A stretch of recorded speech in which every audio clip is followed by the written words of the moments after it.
Hello, everybody, and welcome to the Monday Sound Stream. We're down a Ryan. Ryan's out sick. We hope he feels better soon. He said it didn't think it was anything serious, but it was making his throat sore, so he could not talk. So it's just going to be me and the awesome fighter Cass. Yeah, my throat is also kind of just congested, but it's not sore, so I'm good. Yeah. So it's going to be fun. So yeah, we got me and we got Jerry, and we're going to do all kinds of stuff. We got a bunch of news. We got a bunch of stuff. Everybody's talking about me talking about Soundwave. Who knew that the guy named Soundout would have deep thoughts about Soundwave? Because At this point, I'm kind of hoping Fighter Roar never gets a figure. At this point, yeah. So we're gonna be discussing Transformers Studio Series 86, Leader Class, Soundwave, Ravage, Buzzsaw, not Laserbeak. We're gonna talk about all that later in the show.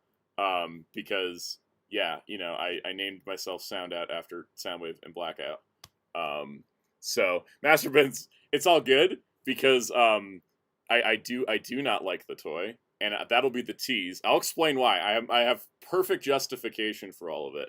I will also talk like objective thoughts as somebody that's not a super fan of the character, because I think that like a lot of what I look at with that toy is as a fan of the character. And so I'll talk about it like from a more objective sense as well. Like, you know, am I like gonna just be like yelling and burning, saying that it should be burned at the stake for existing? No, but it's not like that. It's not that bad. But as a Soundwave fan, I'm like insanely do one review like that. Do one review like that. We're like, here's my review. Open the trash can, throws it in. I should. I'm real tempted to do that in the next Blu-ray haul, but I don't want to spoil it, so I'll just save that for later. So yeah, the why and how it is and all that, like, you know, we'll get into it. I'll talk about why I don't like it. Even though I think, I mean, like, TJ Omega's right. There hasn't been a truly awful Transformer in about 15 years. Like, we're still in a good time where even, like, the quote-unquote bad ones are, like, still pretty good compared to some of the crap Hasbro used to throw at us. So, not too worried about it. I got a thing in that I'm not reviewing. It's this Color D3 Digivice, because it's cool and I'd like to review it, but it blares Target constantly. It just plays that'll get you. Yeah, that'll get you copywritten. Yeah, ASAP. I got copywritten on the Super CSA D3. I'm not playing. Yeah, I remember that. I remember that. That was so. Oh, they were like, "You stole our footage," and you're like, "It's the toy." The toy just.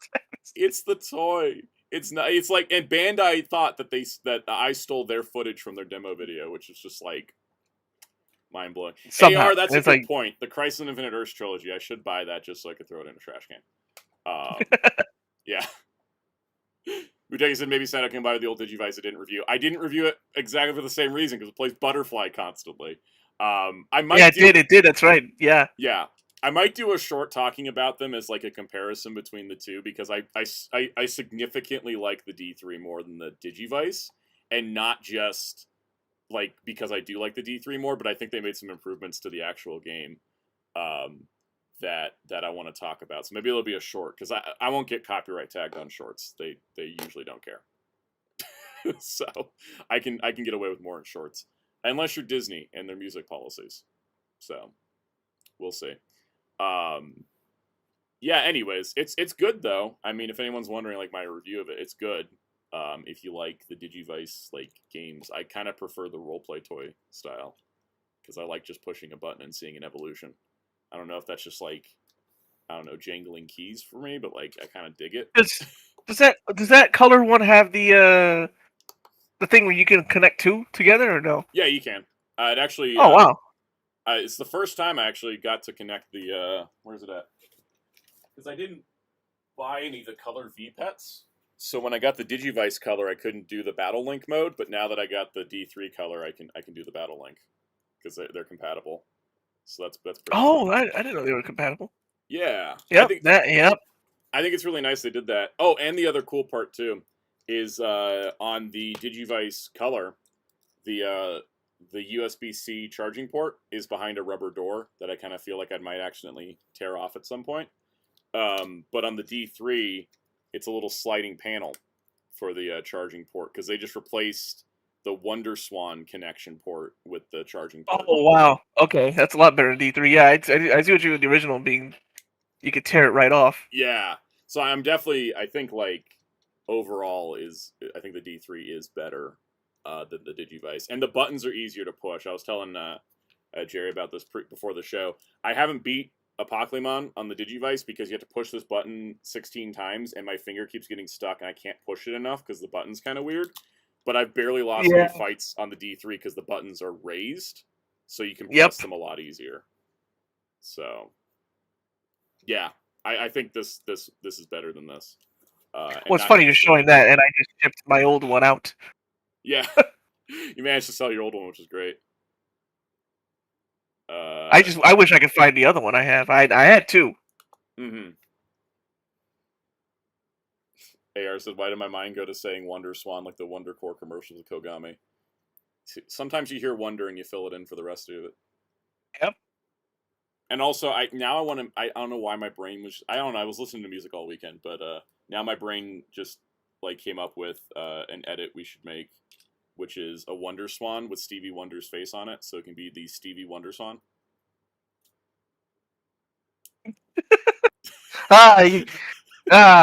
If you were Double R, I'd fire you. Yeah. Wow. Hellfire says, I know what's fun is no one's fully keeping track of all the V-Pets that keep coming out. Wikimon doesn't have the Digital Monster X version 2 colors that released only in the US. Yeah, I've noticed the Digimon wikis, but like both of them are slacking. Super. Yes, you're absolutely right. Some of them be bare bones, and I'm like, what the world? Like, I was looking for info on the Digivice color, because I was trying to figure out how many times we need to push the button to beat a Pokemon. I couldn't find it. But Humulos had a whole guide that's like, you have to press the button this many times and do this and this. Like, Humulos is great. I think they've like... He's taken over, like, the wikis in terms of, like, keeping track of VPET stuff and digital toys. He's the one that I watched where the famous thing Wheelshare told you, where I was like, I don't like the V-Pets, and I watch him like, hey, I like the V-Pets. Yeah. And you were like, Jerry, you just told us you didn't like them. Yeah, so I think, like, it's interesting, though, how that also is kind of working with a lot of fandoms, where the wikis used to be, like, the source of the hub of all information, but now it's like you have to start... We're back to the old internet days. You have to go into multiple sources. Yeah. All right, so let's get to our PSA section, because PSA, not enough of you watched my Boom Boonger video. I only say this. Sad. I mean, it's an hour long. Probably. It's an hour long. I totally get it, but also like had all weekend. Boom Boonger is one of the better. I still need to finish it. It was a great show, and thank you, Bateki, for watching it. AR also watched it. I appreciate everybody that did watch it. It's at 9:15. It's not a flop, but it's a bit like what is it? Thunderbolts. It's successful, but I wish it was more successful. Yeah. I like the Ben 10 one there. Yeah, I like the Ben 10 one at 15K. Emilio said that was a good Sentai Showcase comeback episode. Yeah, I thought, since I was, I was coming back from a 10-month hiatus on that series, I should give a double-length episode. Also because I finished editing, and I was editing it in chunks, and so I put all the sequences together, and I saw the runtime, and I was like, and it was like, I think it was like 12:15 at night on Thursday, and I was like, I'm not going back through that and cutting the timing. It's just going to go out as is. Because that's I was like, I have to order X-Men figures in 7 hours. I am just going to call it as it is. People enjoy it. And I think that's that's good, honestly. Hellfire says, the lack of views, are we going by idea YouTube views are still bugged? I have no idea if they are still bugged. That's a possibility as well. Because that Ben 10 number didn't go up, even though it did. It's weird. I've been looking at my stats. Sometimes I have more comments. I proportionally more comments than I do views, and I'm like, is this just like a really active like comment section, or is this just like the YouTube view counts aren't working correctly? So we'll see. Thank you, Andreas, for sharing the Boom Booger video to the Toku communities, because I did have a lot of fun doing that. It also shows why doing like a full toy line breakdown for Sentai Showcase is cool, but it also takes like an insanely long amount of time to put together.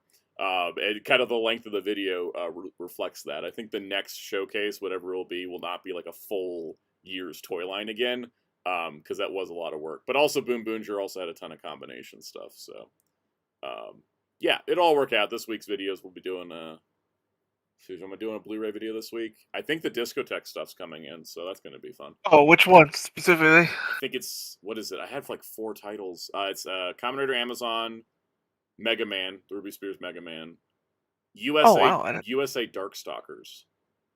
that's your big one. That's a big Sure. one. There was another one. There's a 4th title. Let me go check my order. I know Mega Man's a big one for Wheels and Me. Yeah, I'm excited to watch that show finally, because I've never actually watched it in full. One thing with Amazon, I just hope watchable. but the other Sentai writer ones were right. Yeah, the writer ones have been great, so I'm looking forward to the Amazon set. Let's see. Oh yeah, Cyborg 009 versus Devilman. Oh, look at that! That's a big one. Yeah, that's a big order for me in particular. Yeah, it's funny because the Mega Man, I wasn't gonna buy the Mega Man day one, but then they're like, it includes the Darkstalkers like intro because we couldn't get it onto the Darkstalkers before the disc got printed, and I was like, well, I guess I'm buying Mega Man day one. But yeah, the Darkstalkers, I'm gonna try to. I was trying to figure out like timeline wise. We'll see when the package shows up, because if it shows up in enough time, I'll try to watch a couple episodes of Darkstalkers because it's been a very long time since I watched that show. So that way I can give like an honest opinion. So that way when I call it crap, you guys know I'm not lying. Yeah. I have that famous thing I told you, as a kid watching it. Mm-hmm. I don't know Darkstalkers, but I know this ain't it. Yeah. The other video last week was the book style packaging for Blu-rays, which was oddly prophetic of one of our news stories today. Yep. But that was fun. I was just like, let me just gather all these together to do that. And then shorts-wise, I only put out one short last week. I did this little Marvel Epic Collection update / I'm out of shelf space. Because that's like the nature of collecting, is you're going to run out of shelf space eventually.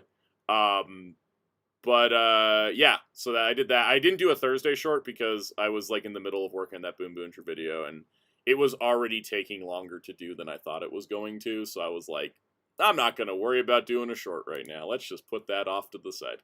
Because even YouTube sent out an email. They were like YouTube was talking about like what was it, algorithms, and it was like, if you don't upload a short, it doesn't affect your stats. If a short does poorly, it will affect your stats. And I'm like, okay, so are shorts important or not? Yeah, exactly. No idea. So we'll see. It was cool. You make shorts specifically for shorts too. Yeah. I noticed like some people just take their videos and be like, watch the full thing, click here. I used to do that. Like back when I started shorts, I was like, oh, I'll just take a clip of the video and then that'll promote the full video. And then I came to the Galaxy Brain revelation of, oh, I just have 2 different audiences. There's the people. There's an overlap. That's true. There's an overlap of people that watch both, but there's a bunch of people that only watch shorts and a bunch of people that only watch full length videos. Yep. And the last time I did, oh, you're not too late, MJ Klein. We're still on intro stuff. The last time I did here's a short version of a video was my One Piece collection tour, and the short got 10 times the views the full length video did, and I was like, okay, so there's no overlap. There's there's very few people crossing over from the shorts over to the full size videos. So I think that, that's why I'm just like, I'm just going to make it for 2 different audiences, but sometimes they're related. So for example, tomorrow's short features Boom Boom cars. So that way I can put the Boom Boonger video as the related video. But it's like a different video. It's not just a segment. It's a different video, but it's related. So that way I can I'm trying to see if I can line that up where it's like the shorts for the week correlate to the videos of the week. So that way there's at least like synergy across the channel. But yeah, it's very interesting doing YouTube shorts.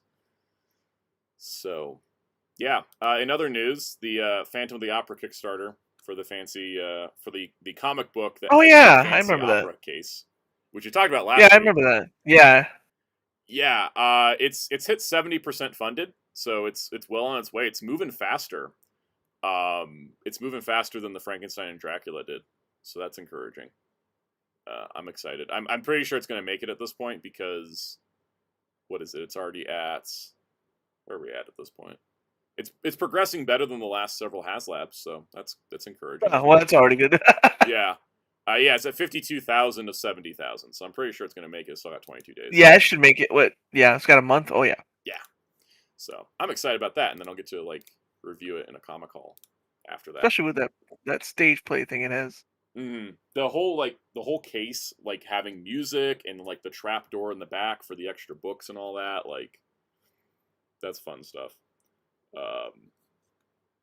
Yeah.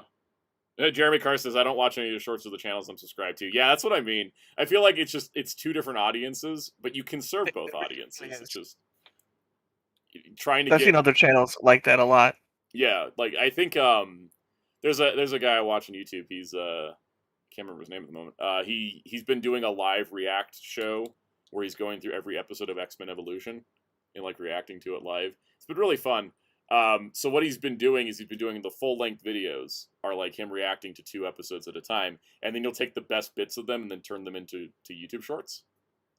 And I think that's a really clever way of doing it because reaction stuff works in the YouTube Shorts, TikTok, Instagram world, but then React videos also work. So he's like crossing over the 2 different things. So I think that's kind of a way. It's a way to do it. It's a way to do it. No, it's not him.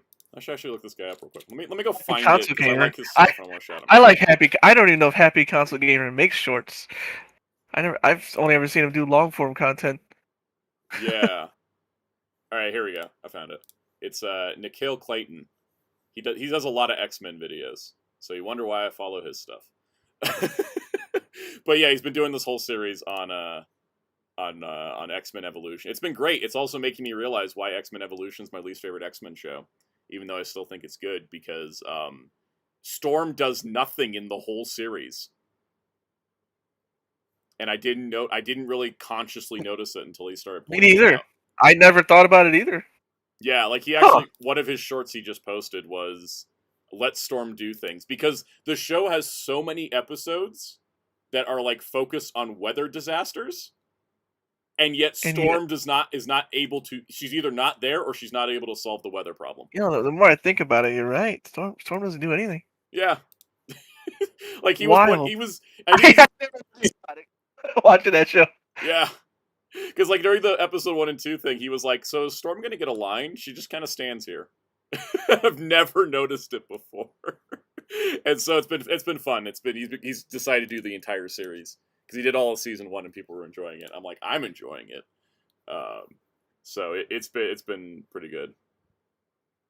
But yeah, speaking of comic books, I wanted to talk about Deadpool Batman #1 because it was a big deal.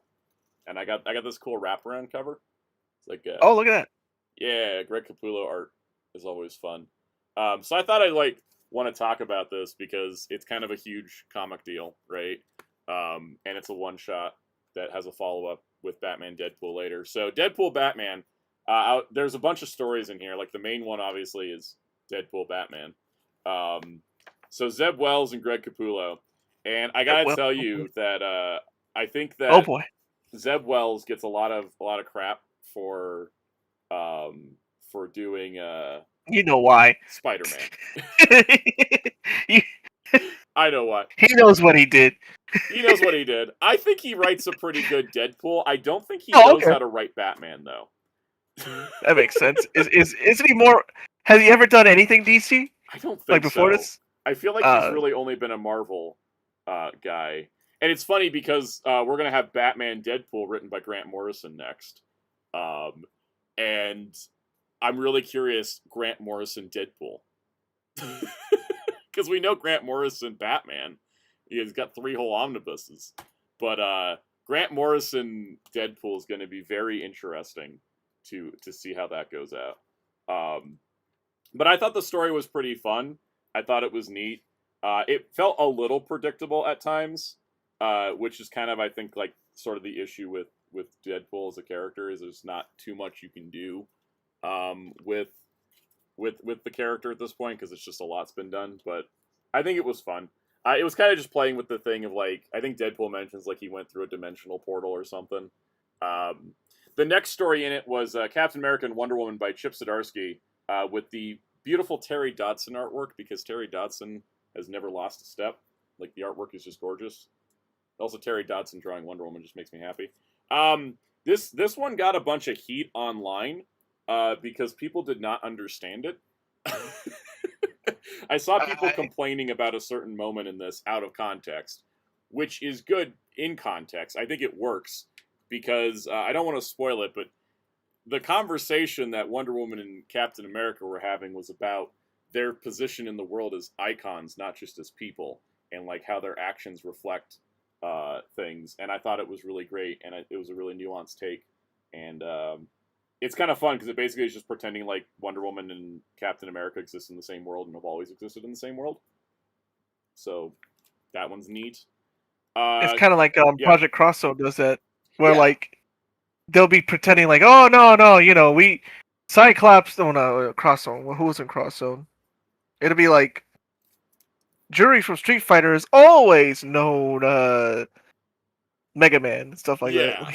And they did that with some of the old DC Marvel crossovers. Some of them would be like, oh, they jumped universes, and then others like Spider-Man versus Superman was just like, and they have always been in the same universe. Crypto and Jeff the Land Shark was just the cutest thing ever. Oh yeah, it's true. Super Robot Wars, the other one. Yeah, where like Yeah. Amuro would have always known like the guy from Aura Battler Dunbine somehow. Oh, definitely. Yeah, so Crypto and Jeff the Land Shark was cute. Kelly Thompson, Guru Hero. Kevin Smith and Adam Kubert did Daredevil and Green Arrow, and I dare say this was my favorite story in the whole thing. This was such a great, because like it just compares and contrasts the two characters while they meet each other. And it's really funny because Daredevil senses somebody with a bow and arrow, and he immediately thinks it's Hawkeye. Which is the funniest thing, because, you know, he's blind. But no, it's funny because he basically thinks he's working with Hawkeye, but he's actually working with Green Arrow. And there's just a really neat thing where they bring in a Green Arrow villain that I think hasn't been done well since the New 52, but they actually did him back in his original context, so I appreciate that. Rocket Raccoon and Green Lantern by Al Ewing and Dyke Ruan. I'm sad it was only 2 pages because I loved it. Because Al Ewing writing Rocket Raccoon is the best thing ever. And it was kind of funny because basically it's a cultural exchange between the Guardians of the Universe and the Guardians of the Galaxy. So it ends up with Rocket with a Green Lantern ring. Which, as you could imagine, is now chaos. that sounds pretty amazing. It was, again, I wish it was more than 2 pages because it's so good. Yeah, it was great. Frank Miller did Old Man Logan and Batman: The Dark Knight Returns, and all due respect to Frank Miller, and considering his age and his health issues and stuff, not ignoring his massive racism, it was not good. It was 3 pages, and it was hard to look through because his art style has just degraded a whole lot. That Yeah. Frank Miller used to have the sauce. That art was ugly. Yeah, he used to. Used to have it. Doesn't have it anymore. And then Ryan North and Ryan Stegman wrote the surprise story, which they've put out on an official cover now, so I can say it. It's Logo. It's Lobo and Logan fused together. Logo. So it's Logo. It's bonkers. I don't know if it's going anywhere. Is the Amalgam universe back? No clue, but yeah, that's what I was thinking. It has the same vibe as all the Amalgam. Dark Claw and what was the other ones? The funny one was Amazon. Super Soldier and all that. It was just Storm if she was Wonder Woman, and they called her Amazon. Yep. It's like, you didn't have a better name for that? Doctor Strange Fate is always a fun one because I always keep trying to say his name is Doctor Strangelove. Yep. Exactly. Yep. Kaiju Interview before said giving Rocket a lantern ring and not exploring it feels like a beloved TV show ending on a massive cliffhanger. Yes. I 100% agree. I wanted a whole comic of that. Where's my 15-issue run? Yeah, anyways. So I mean, I think overall it was a good anthology, and I'm looking forward to the next one. But got any thoughts on this before we tackle the news? No, I guess you'll let me know which ones I should actually check out. Yeah, I will say, what was the cover price on this thing? It was That was my a other question. $7 Funny enough. comic. Sheesh. $7 How long is it, comic. at least? How many pages? I How many think pages aren't ads? 64 pages without ads. Oh, okay. So it is. That's not okay. Well, okay. It's at least thick. It's like a novella or something like that. Yeah. And I don't mind it because it's like a one shot. They were trying to do like what was it, weekly?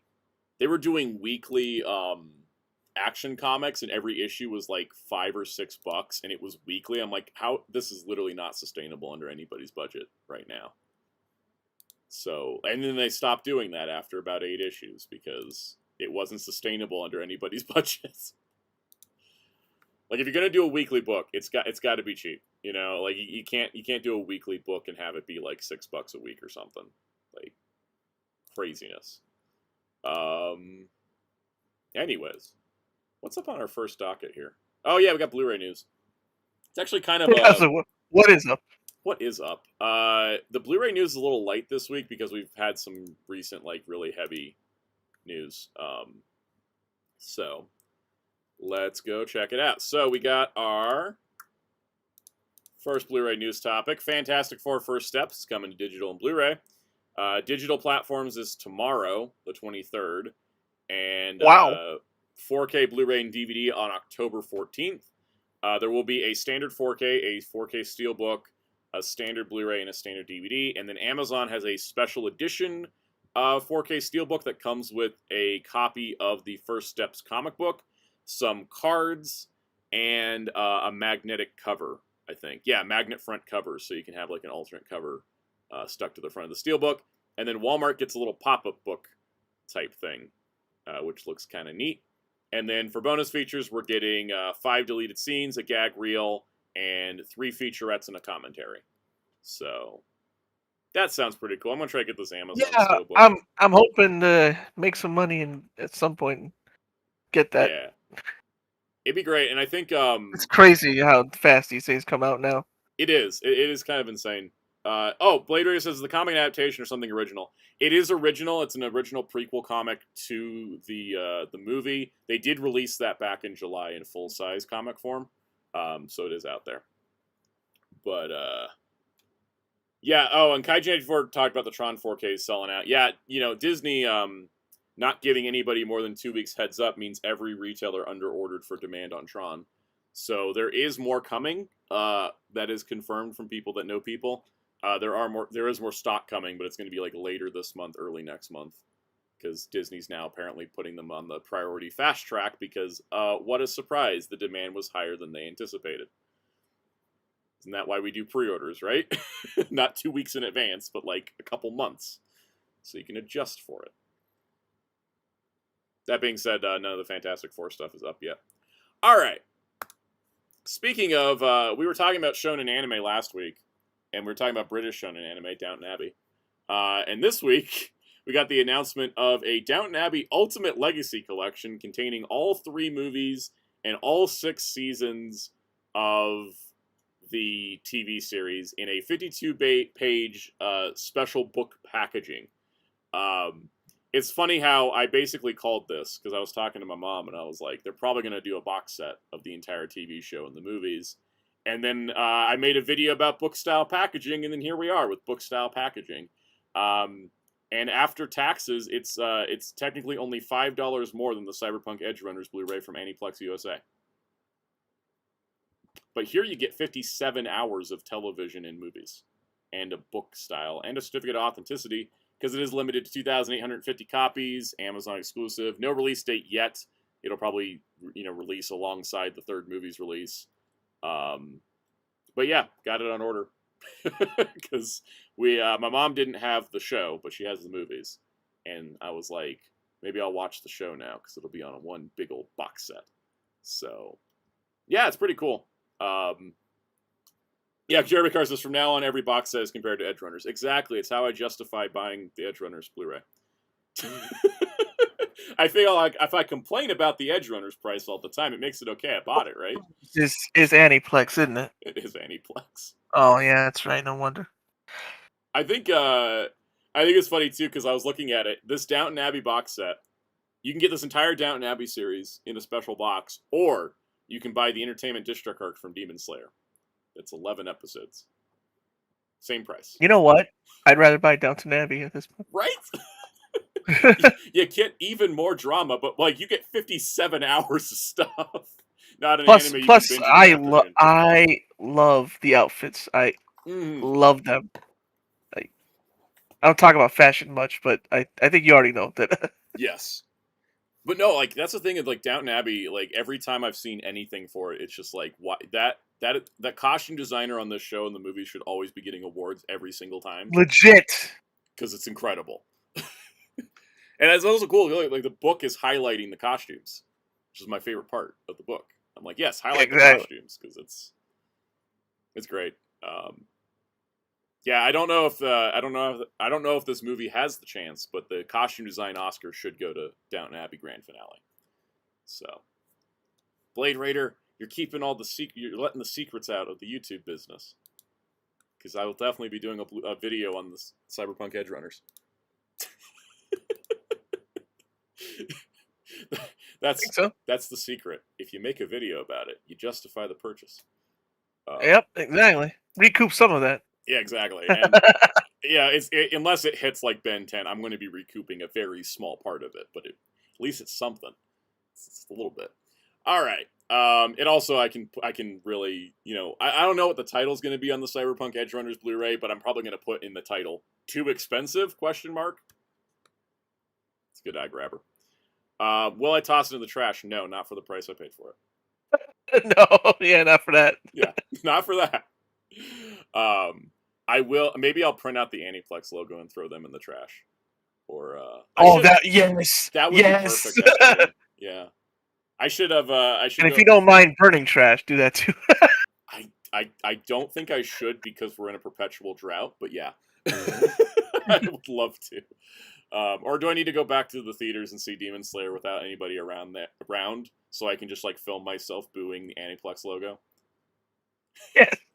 I did that when I saw the movie, but like I want to really like lean into it. Yeah, other people were confused, you said. Yeah, they were just like, what is this guy on? Yeah. All right. Let me complain about X-Men. I don't know why I do this to myself. I really don't have to cover X-Men comic news, but I just when you said that, I wish I had a soundbite to just play the Pride of the X-Men theme when you said, "Let me complain." Yes. And when you're happy about it, it's the '90s X-Men theme. Yes, there we go. That'd be great. So X-Men Age of Revelation is going to wrap up in December, which is their 3-month. We're trying to bring back Age of Apocalypse. We promise we're not repeating our old habits, but here we are. And so we've been trying to figure out which X-Men books are coming back after Age of Revelation is over, because everything's going on hiatus for 3 months. And I was reading the letter pages for Wolverine and Exceptional X-Men, and boy, it certainly sounded like those writers weren't coming back to the stories they were doing. So we'll see what happens, because like they haven't announced the full slate yet, but there will be a New York Comic-Con panel on October 10th that is going to explain the shadows of tomorrow, because we cannot stick to a branding with X-Men for longer than a year. We had From the Ashes, and we have Age of Revelation. Now we're doing Shadows of Tomorrow. So the confirmed titles to be coming back in these teasers, which we'll probably get more of. X-Men's coming back with issue 23 in January. That's not too surprising. It is the flagship title. If you have to cancel X-Men, scrap the entire thing and start over. Uncanny X-Men is returning with issue 22, which again, if either of those books get canceled, you're doing a lot of you're losing the game if X-Men and Uncanny X-Men can't keep going. Cyclops is getting a solo book again. Wild. It's one of those things, like it's like making a Mr. Fantastic miniseries, which they've never done. It's just weird because that's kind of like your de facto guy for the team. Do you really need him off doing his own thing as well? Yeah. Yeah, exactly. No, yeah. Yeah. Wade Wilson Deadpool, because okay, I don't know. Do Deadpool comics sell well because they keep relaunching them constantly? We had the Cody Ziegler run. After 15 issues, they relaunched it as Deadpools and Wolverines, and then now they're relaunching it as Wade Wilson Deadpool. Does he sell well or does he not sell well? Because they keep relaunching him all the time, like he's not selling well, and they're trying to boost it. Very I'm going with confused. not, even though he's super popular outside of comics. I think that's probably what they're doing, right? Like they're like, he's so popular outside the comics. Why can't we sell the comic? Yeah, exactly. Yeah, exactly. Exactly. Yeah. It's like Iron Man. Iron Man's really popular outside of the comics because of the MCU, but every one of his books lately just gets canceled really quick. I'm trying to think of another version. There's like literally a similar thing. I can't remember now. Yeah. Because I'm trying to think of like, that's the thing of like DC. Like everybody's like, we love Green Arrow, and the Green Arrow's book just got canceled because of low sales. So, do you love Green Arrow, or do you just like not like throwing money at Green Arrow? I don't know. It's like the Lionel Hutz thing. We love Green Arrow, and he puts a question mark right at the end and a comma between we and love. Yeah. that's, that's what it feels like. All right, and then Wolverine number 14. This is the Logan Wolverine book. So one of the 3 Wolverine books has survived with issues. Well, Wolverine's gonna sell at least something. Just yeah, I think Logan's had a solo book ever since like 1989, right? Like it's but when one ends, another begins. old as me. Okay, Yeah. his solo stuff. His solo, yeah, because he had the Chris Claremont miniseries. And then after that, he had the ongoing that lasted like I think almost 200 issues. Then they rebooted it with the Greg Rucka era. Then they rebooted it with the Jason Aaron era. They just been kind of like and then they did the Benjamin Percy one ran for like 50 issues. It's weird, but anyways.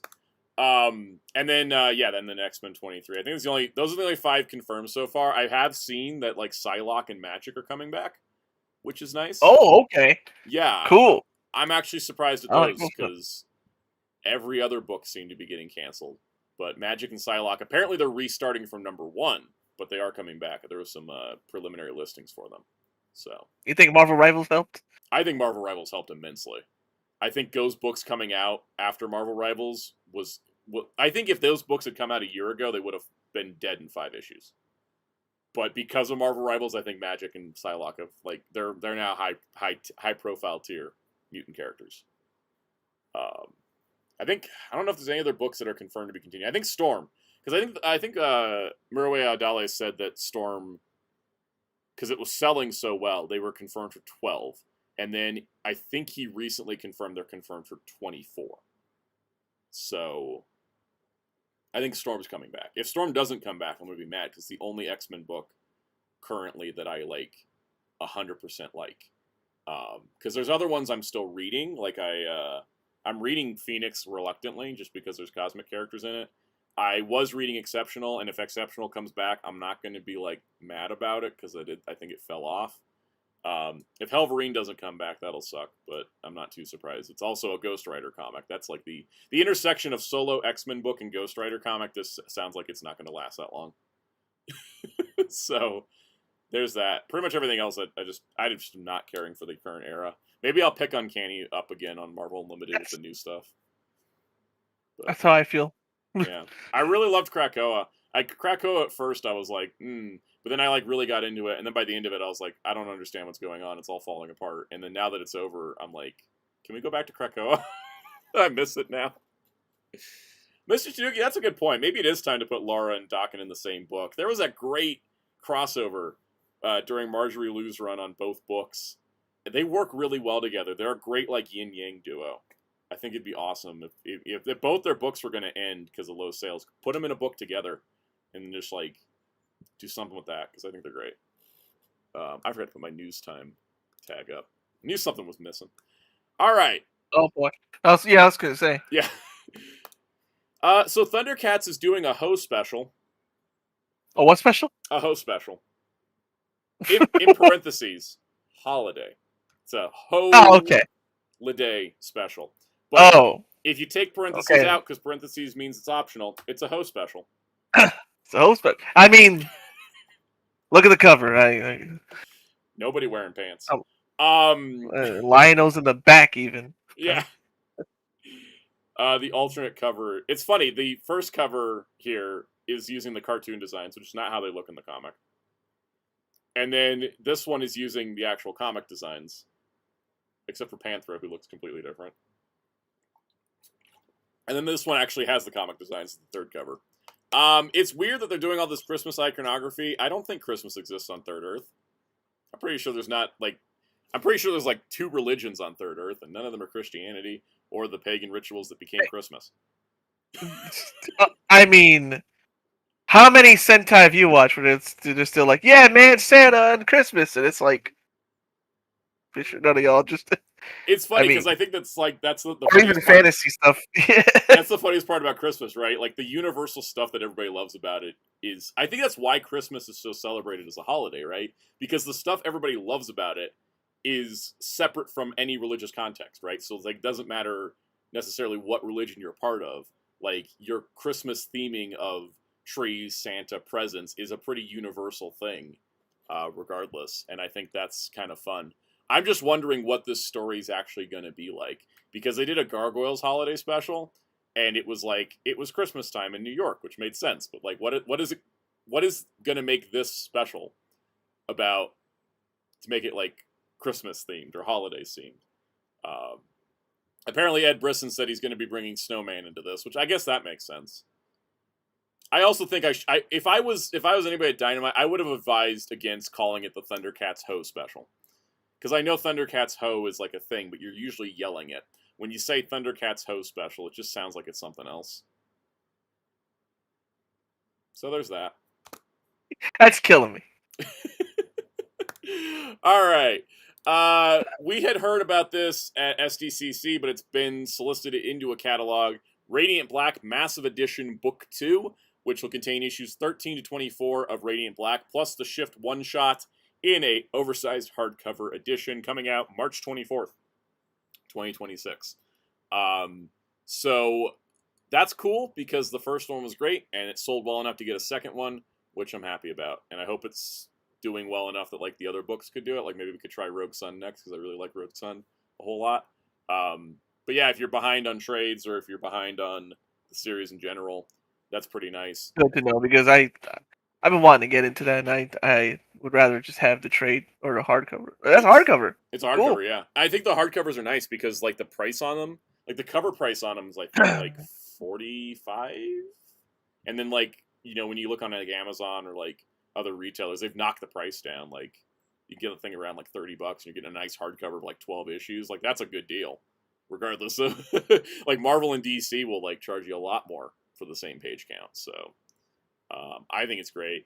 And the nice part is it's got everything leading up to the Catalyst War, so they could make Book 3 just the Catalyst War storyline. So, cool stuff. Then we have the weirdest Transformers Day news, which is that they revealed a new Titan. And this Titan, at first we were like, is there a new Titan-class Transformer being revealed? But it isn't. Boy, I'm going to have to get into, like, the weeds. I don't know why that image won't load. I'm trying to get a picture. All right, let's go with this one. My internet's still working. You can still hear me, right? Yeah, I can still hear you. Okay, cool. All right, so there's a new Titan revealed, and it was revealed at the Battersea Power Station Transformers store in England. The Battersea Power Station is an actual real-life building, and it apparently is a building that used to be a power station, but now it's a shopping center. Apparently, like, people also live there, which is... What? Yeah, I've heard a lot of lore about the Battersea Power Station in the last few days, and I'm just recounting off of things being an American who sometimes wishes he was in England, but for the entertainment and the music and the arts and stuff. But anyways... they've created a robot form for the building this Transformer show is in. Yeah, shout out to Psycho as he filled me in on Battersea Power Station. So this is not getting a toy, as far as we know, outside of what looks like some keychains being sold at the store. But it will be getting a 12-issue comic book written by Simon Furman. And Simon Furman has been one of the preeminent Transformer scribes of the last 40 years. He did a lot of the Marvel UK stuff before doing the Marvel G1 in general, and then he's done some IDW stuff.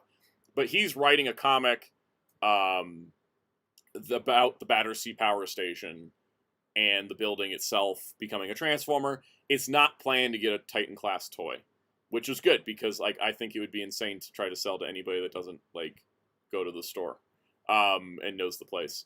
But it is really cool though that they're doing this, and I think it's a neat like thing to do a unique character. There's a poll going on to decide the name, so we'll follow up when they actually decide what his name will be.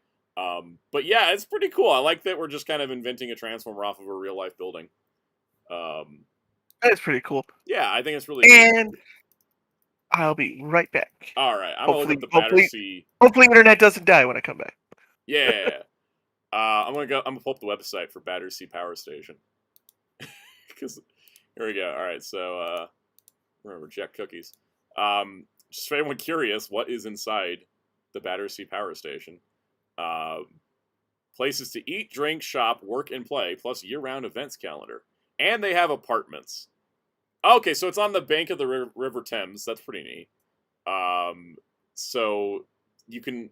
Apparently they have office space as well. This is a very large building, as you can imagine it being a power station. What kind of shops do they have? It's more than a mall.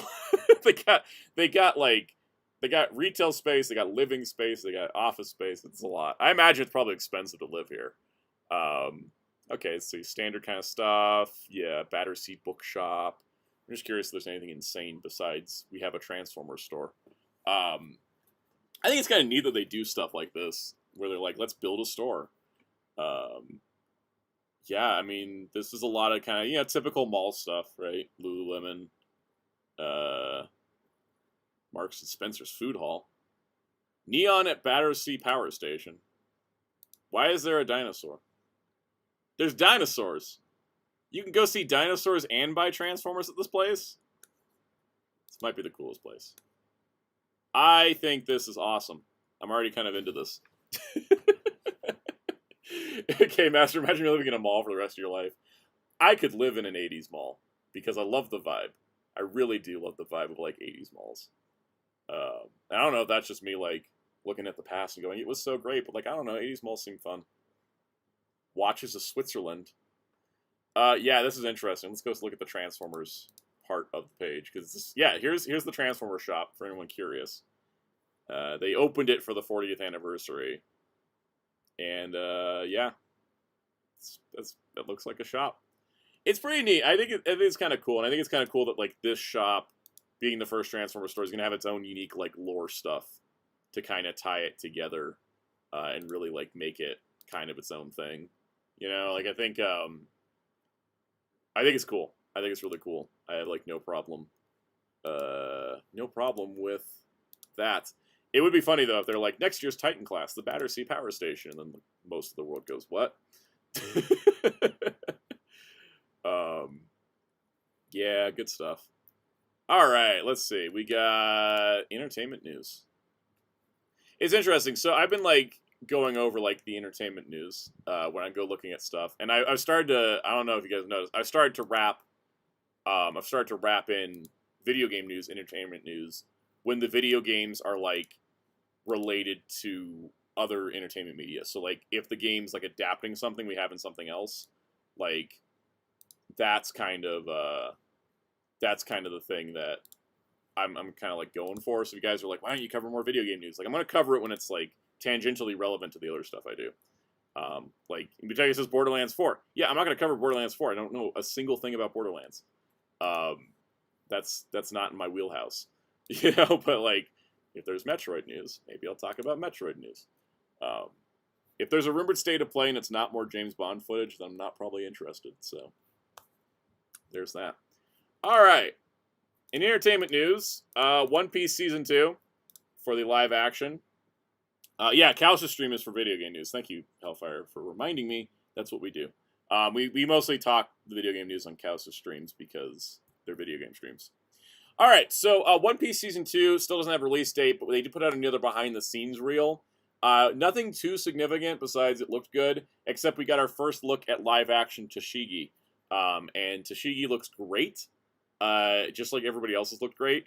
It was weird when they dropped the trailer, and it was like, all right, here's Vivi, here's Robin, here's Smoker, and then I was like, and here's Tashigi, and then they're like, nope, no Tashigi.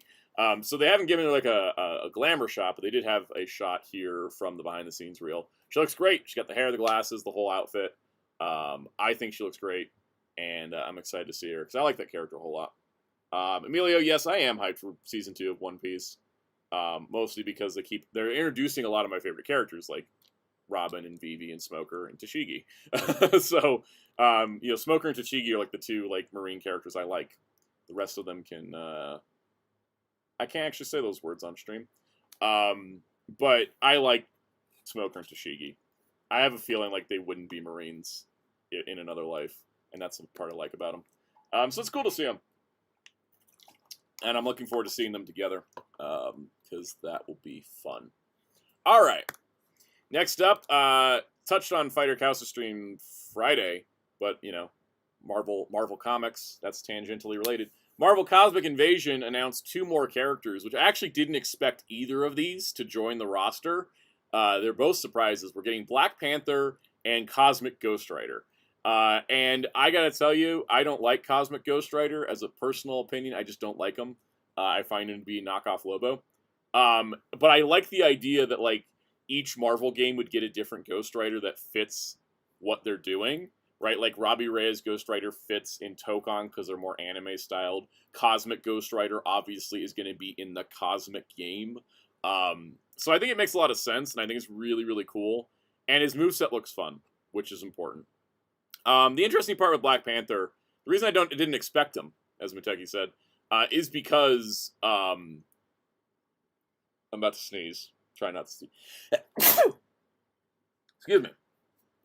So the fun part with Black Panther is the reason I say, even though he's popular, he doesn't end up in stuff, because Black Panther also can't carry a comic book longer than a few issues these days, even though he's popular. He also isn't playable in games that often. He's in Marvel Rivals, but nobody plays him. Thank you for the sneeze coverage. But he doesn't always end up in games, and then it's also like it's cosmic themed, and we've been doing kind of like this split roster, right? So it's like Rocket Raccoon, cosmic character, She-Hulk, Earth character, Wolverine, Earth character, Nova, cosmic character. So that way the roster is still very cosmic, but still has like the recognizable people. I just didn't expect Black Panther, but then I also remember that because of Rivals and because of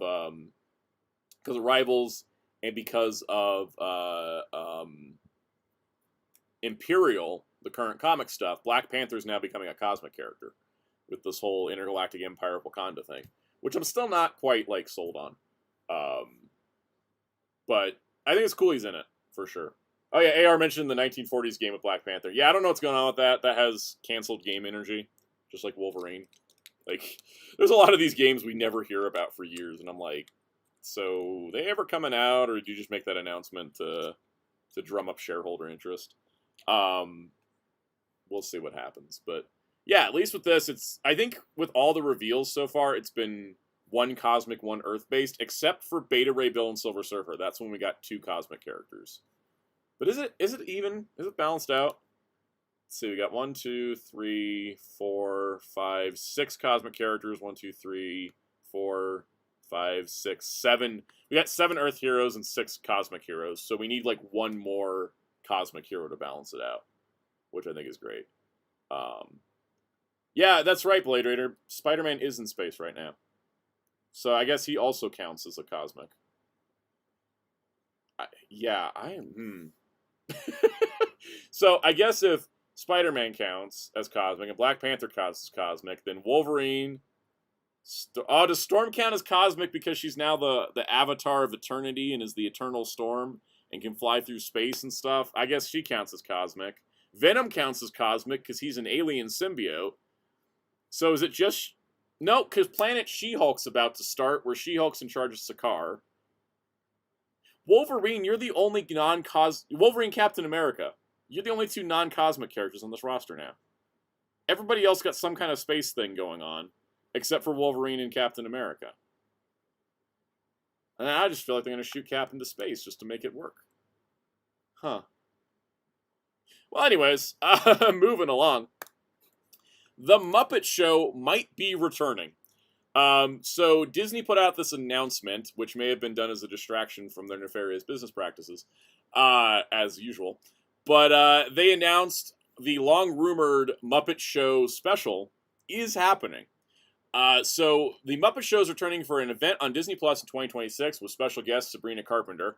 My timing is insane, by the way, because I just started listening to Sabrina Carpenter like a couple weeks ago, and so now I'm a fan.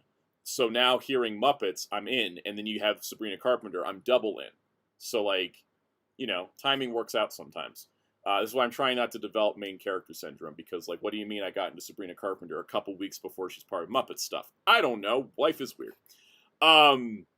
So this is going to be a brand new installment from the Muppet Studio and Point Grey Pictures. Point Grey Pictures is Seth Rogen's production company, which has been producing like banger after banger. Like his company's been doing a lot of great stuff, from The Studio to Invincible to The Boys to other things I can't remember the names of right now. Just talking about the stuff I remember.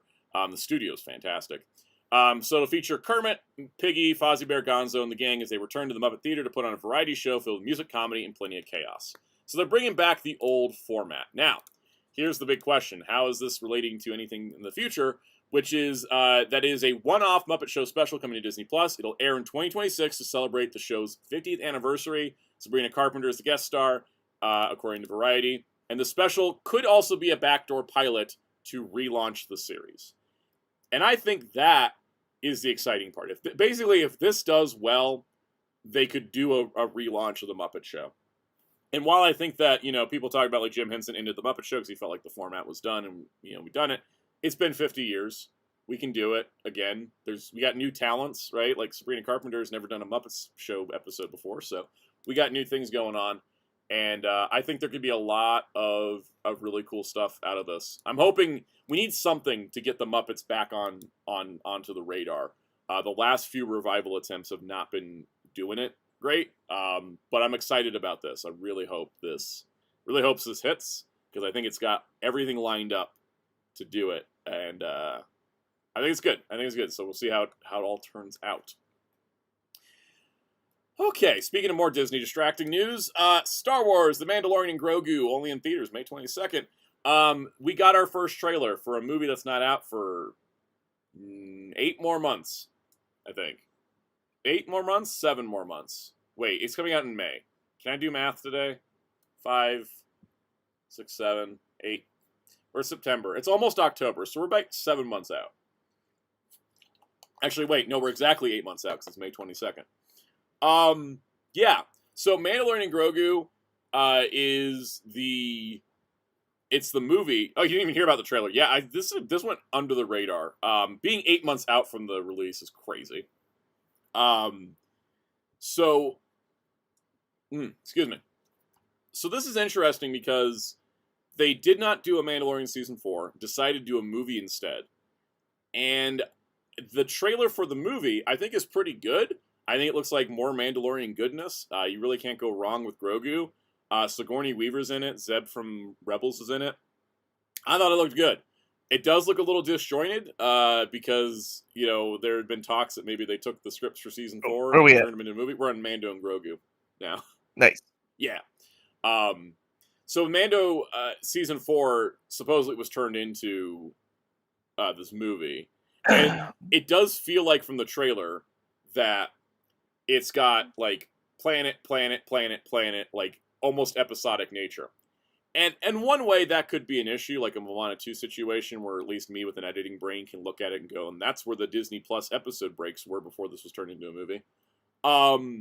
This one does feel like that, but also every Star Wars movie trailer felt like that, because they do a lot of planet hopping in Star Wars, where it seems like, you can go back and look at every Star Wars movie. They will have like, this scene, this scene, this scene, this scene. Like that's kind of how Star Wars movies always have been, right? You can break down Empire Strikes Back into the Hoth scene, the throne room scene, this thing. Yeah, like you can break down the movies like that. So I think it's not too much of an issue.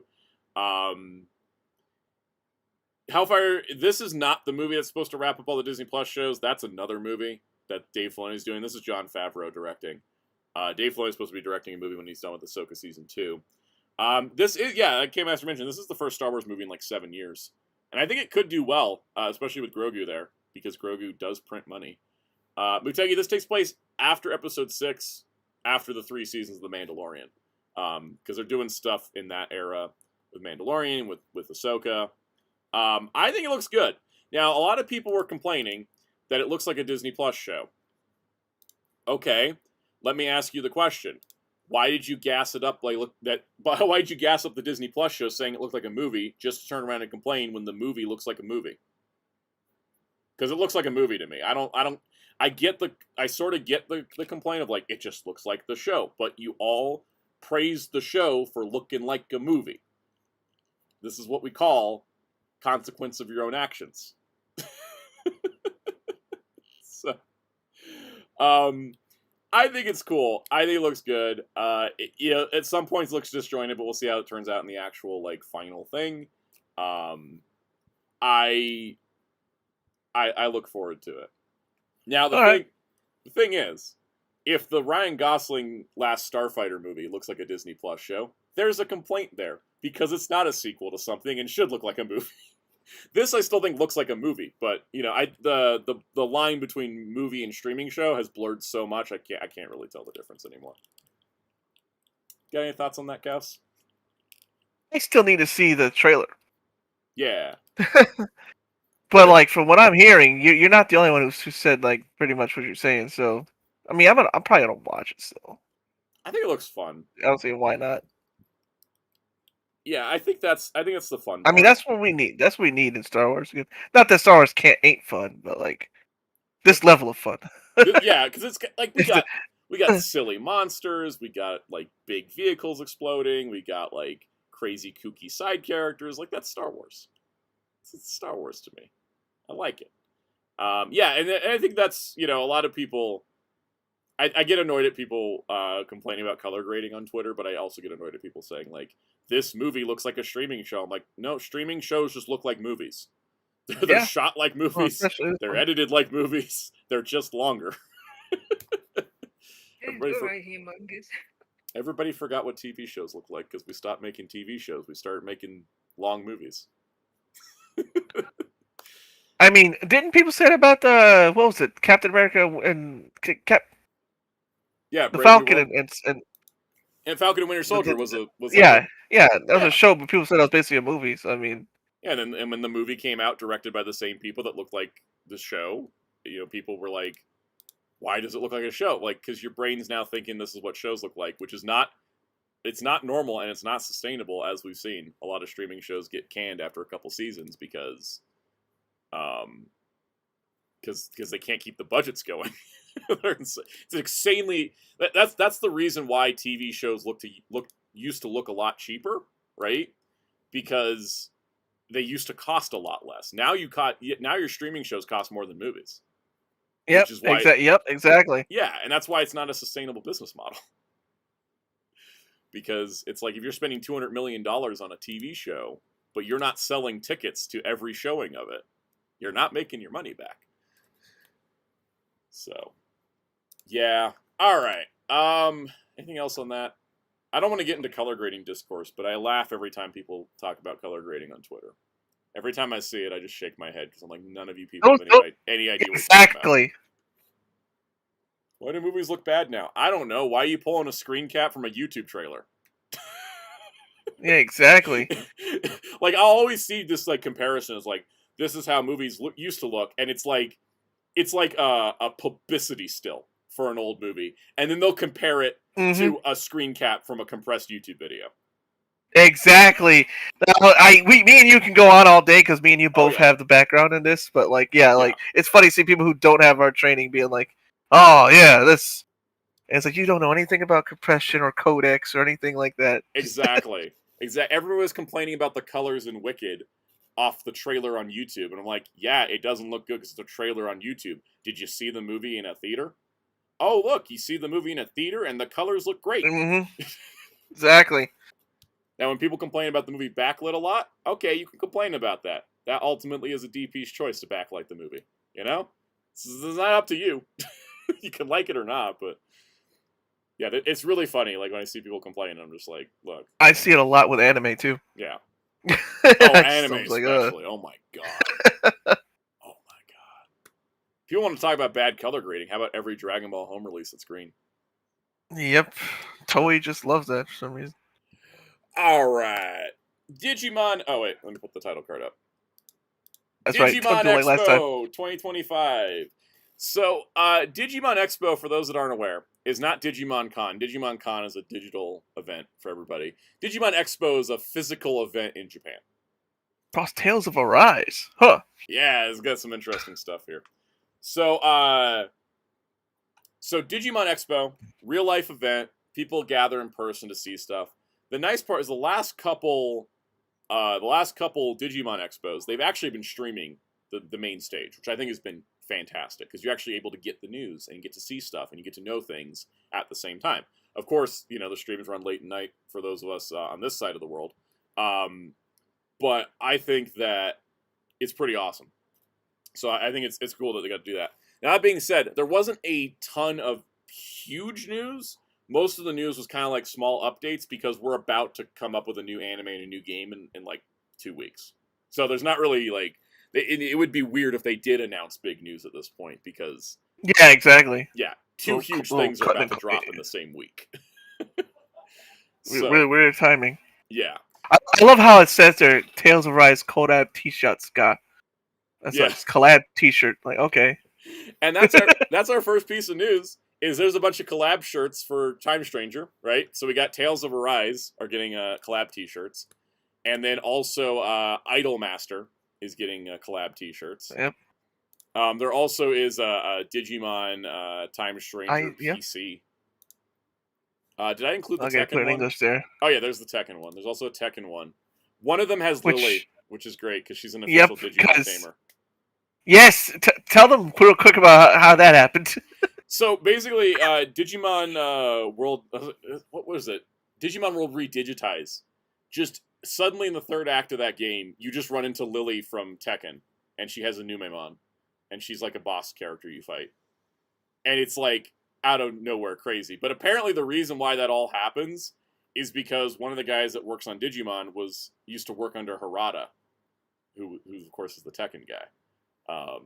And so apparently that's why Lily's been... And Harada even said, he's like, oh, this guy used to work under me. Yeah. So he's like, yeah, just give him Lily. He runs it now. And so that's basically how that keeps happening, which I think is really fun. Now, the fun part, too, is we have the discourse machine working in high energy on the internet. People were getting heated about the Digimon anime song pack track list. Oh, boy. There was a lot of, why isn't this, how dare this be here? Hard. Somebody crashed out so hard that there was no Appmon music that they said they're not buying the game. Golly. I mean, Target's in there. That's what I care about. Shoot. Exactly. Basically, what they did is they took the intro song and the first Evolution theme for all the shows that have been dubbed. I noticed. Except for Ghost Game hasn't Braveheart, Butterfly, Target, Breakup, yeah. Yeah, so, from Adventure we got Butterfly, Braveheart. From 02 got Target and Breakup. From Tamers we got Biggest Dreamer and Slash. It doesn't even have Evo, right? Because Slash is the first Evolution theme. Frontier and Frontier gets Fire and With the Will. Sabers gets Going My Soul, even though he already is the better opening. It's got Believer for the Evolution. It's funny. For Cross Wars, which they still keep calling Digimon Fusion Battles, even though that's not its English name in most regions, it's only its English name in Southeast Asia. They Never Give Up was listed as Never Give Up. Yeah, I see that. Never Give Up. Anyways, there's that. Then we have We Are Cross Heart, which is the Evolution theme. Mikakunin Hikosen, thank you. From Digimon Adventure : Break the Chain. From Digimon Adventure : That's the one to break. That actually breaks the chain. The funny part, Break the Chain is the Mega Evolution theme. There's like 3 other themes before that. But they went with the Mega Evolution. That one breaks the trend. And then Faction and First Riders from Ghost Game, which is like, Faction, da da da da. Yeah. Such a great song. It left out Apply Monsters, which, to be fair, Apply Monsters was like officially rolled into Digimon like 4 or 5 months ago. with the card Yeah, game. well, pretty recent. Yeah. Yeah. It also left out Cross Wars Hunters, which is considered a separate show in Japan. But those two shows have never been dubbed. Ghost Game is supposedly getting dubbed, but we've never heard anything in a long time. So it does seem like it's getting it's going with the dubbed animes. Hellfire Time Stranger does have an English dub. It's actually, I think, dubbed in like 14 languages, I think. Or is it subbed in 14 languages? You know, I'm gonna go check that real quick because I can't remember. It's subbed in a lot. I know that. Yeah. Yeah, I don't know how many though. Let me go. I remember they announced it and I was like, what in the hell? Meanwhile, Pokemon can't have voice lines. Exactly. Let's see. So okay, I'm gonna go on Wikimon, which should be up to date. It's apparently in Japanese, English, French, Brazilian, Portuguese, Italian, German, Spanish, neutral Spanish, simplified Chinese, traditional Chinese, and Korean. At least for the subtitles. Okay. There is at least an English and Japanese audio. I don't know if there's other dubs, but I remember they're putting it out in a ton. So, yeah. Miyagi says, oh, they can afford a dub, but not 60 frames per second on PS5. It's a turn-based RPG. You don't need 60 frames per second. At least, yeah. I mean, at least for that, it's not so bad. Yeah, if it was like an action game, I would be a little miffed about it. Then I'd be mad, yeah. And apparently the reason they said the reason why it's not got 60 frames is because they want the overall stability of the game to run better.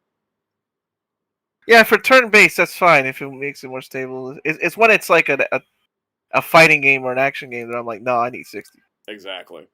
Or a shooter. Because the thing is One Piece Odyssey on Switch runs 60 frames. And every once in a while, a battle will lag. It's a turn-based RPG, but the animations will start lagging because the system couldn't keep up with it.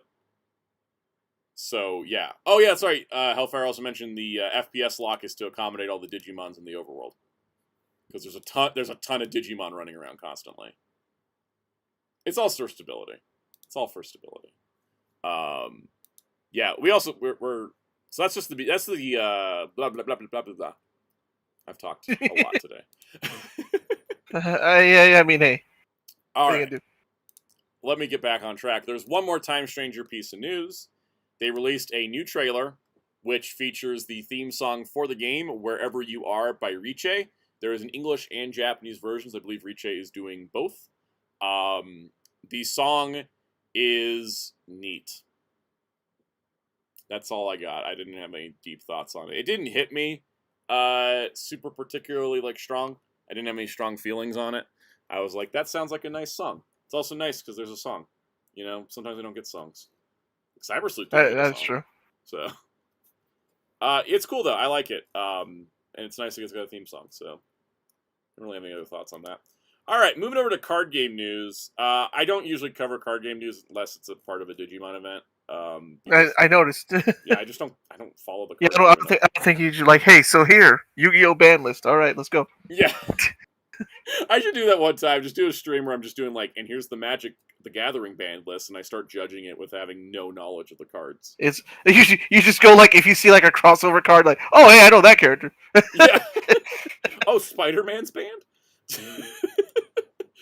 But I did want to point out they're really leaning into the anime side of Digimon a lot lately, which I think is great because I strongly feel the best side. Hey, I recognize those Tamers characters. Yeah, so we're getting a advanced deck, Amethyst Mandala, which is a Sakuyamon themed deck, which also, of course, has cards for Rika. And that allows you to have like a Sakuyamon themed deck, which I think is really, really cool. They also announced upcoming booster series. So Booster Box 24 will be Time Stranger themed, which makes total sense. You know, that makes sense to me. Yeah. To do Time Stranger, right? That's pre-releasing in January. Releasing in February will be Extra Booster Dawn of Liberator, which is EX11. That will be focused on the post-time skip Digimon Liberator manga cards, which is cool. There will be an advanced booster called Digimon Generation, which they use promo art of Imperial Dramon Fighter Mode with Ken and Davis. Oh yeah, that's what I'm talking about. And then they showed my boy Shine Greymon and Marcus Damon. And those basically, I think it's supposed to be like Digimon Generation is supposed to be like very anime focused, but very much about the partnership between Tamer and partner because they're going to be introducing new card types called dual cards. So I think that's playing into it. The thing that made me so excited is the fact that there's going to be new starter decks based on Digimon Beat Break, the new anime, which makes total sense. But Digimon Savers, aka Digimon Data Squad, is getting starter decks. I couldn't be happier. No, for real. I like what I'm seeing. I'm looking at the forum with the wheel here. Yeah, and so here's some of the pre-release stuff. We'll learn more about dual cards in the future. They got some Time Stranger themed promo cards coming out as well.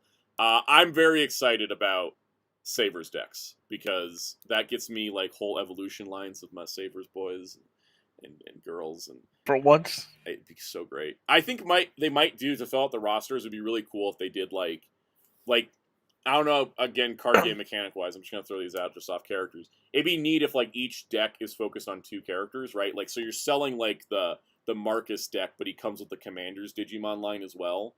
And then like you're selling the Thomas deck, and then he comes with like the Chessmon girls, and then like Yoshi's deck has like the old guy with the frog, the Kappa Guapamon, right? Like that kind of like to put like the secondary Digimon partner groups in with the same decks, so you don't have to do like 20 decks. You could just do like 4 decks, and then it's like, but you cover all the characters that way. I think that'd be kind of cool. I think that'd be like a really neat way to do it. So I'm kind of really looking forward to that. So, all right, if you ever want to watch the Digimon Adventure Tri stage play, which was put up on YouTube. Or it was done in Japan, I think, in 2018. But for the 10th anniversary of Digimon Tri, they put it up on YouTube. And now they have put it up with English subtitles on the official Digimon channel. It is a little side story where the kids go back to the digital world for the 6th anniversary of going to the digital world the first time. And they have to fight Edamon.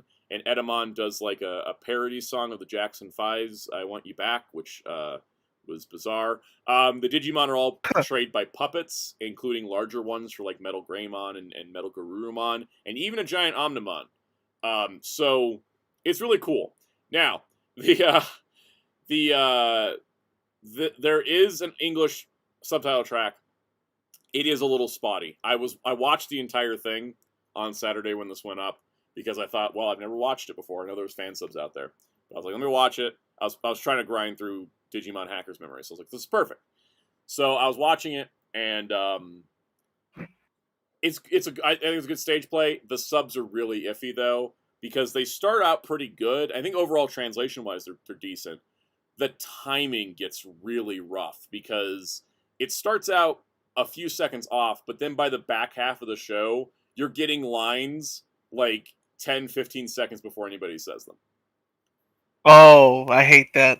Yeah. I hate when they were that off with the timing. I was getting real confused as to who was talking. I was like, why is Edamon calling for Metal Greymon to attack? Oh, no. Yeah, so subtitles are a little rough, but it is officially up there. Hopefully they do some corrections. Yeah. So it's fun, though. It's nice they finally released it officially in English. That checks it off there. All right. The Imperial Dramon Amplified, Figurized Standard Amplified kit is getting a limited color version on P Bandai, which is basically a fancier, shinier color version of the kit that already existed, which is nice. So that's it.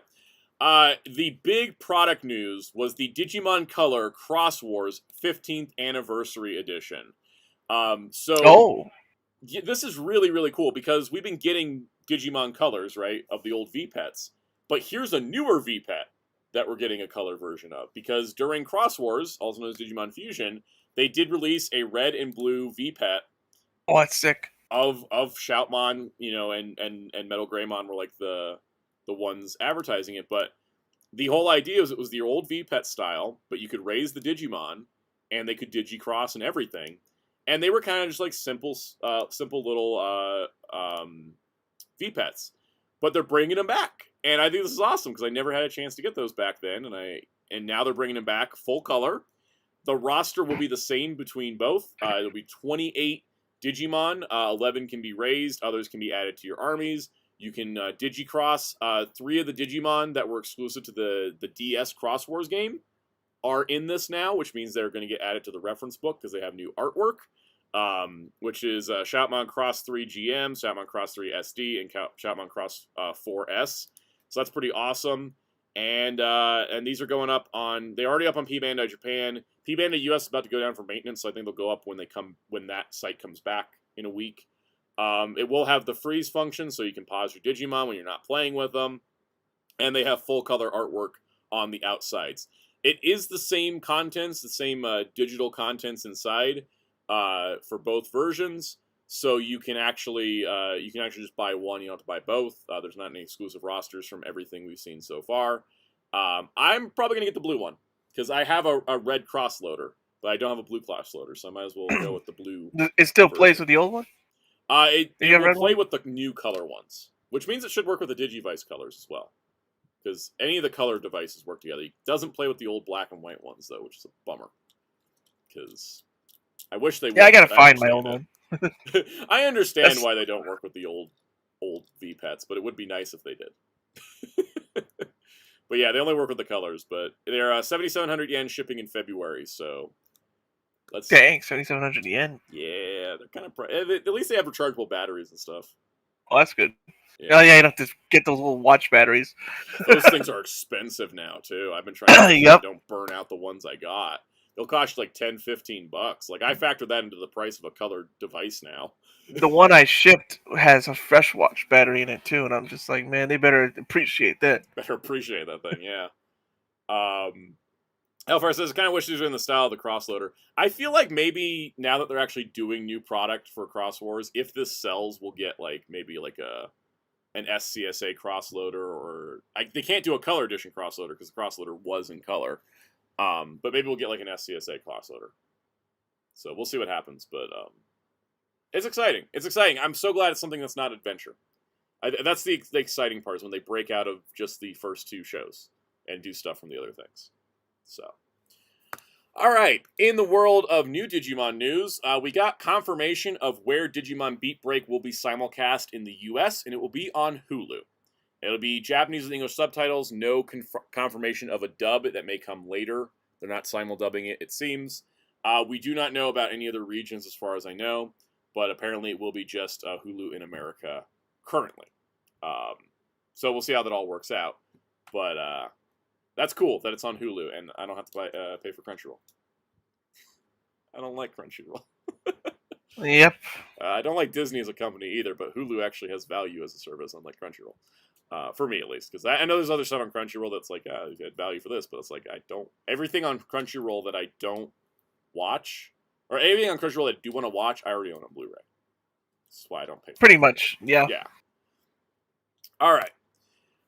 Beat Break final trailer also came out as part of Digimon Expo.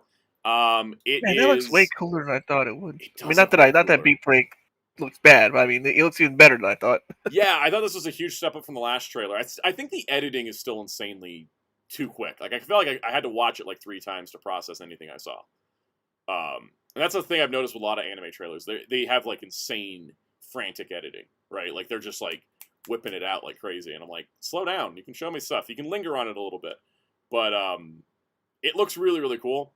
And I like the hearing the character voices, and I like seeing some of the evolution stuff. Really does seem like there's no Digivice, which is interesting. That's new. Usually we have some kind of Digivice, but it doesn't seem like there is one this time. Maybe the 02 movie was like, Toei and Bandai telling us that Digivices aren't important, but I'll still buy them if they make them. I think it looks good. I mean, it's the Sabers. This guy writing Saber that wrote Sabers is writing this, so I feel that's good. Pretty confident in that. There was somebody in the YouTube comments that was like, this gives me the vibes of Digimon Sabers. And everyone was like, does he know? Yeah, it's like that's on purpose. That is on purpose. It's the same guy writing it. So I'm excited. That's coming up real quick. It's crazy. Time Stranger comes out, and 2 days later the show airs. We have never had a time. And Digimon, it's legit. Like, you're right when you said this like months ago. You said we're not back because back implies no, this is better than before. Yeah, exactly. Like we've never had it this good before. It's so good. I'm so happy. I do need to pause for a moment and get some water All right. because I burned dry of my water, and we got a bunch of toy news to talk about. So I'm going to go on a brief intermission. We'll be right back. I just gotta get some water because my throat's gonna go if I don't get it working. So we'll be right back with some toy news after this break.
And we're back.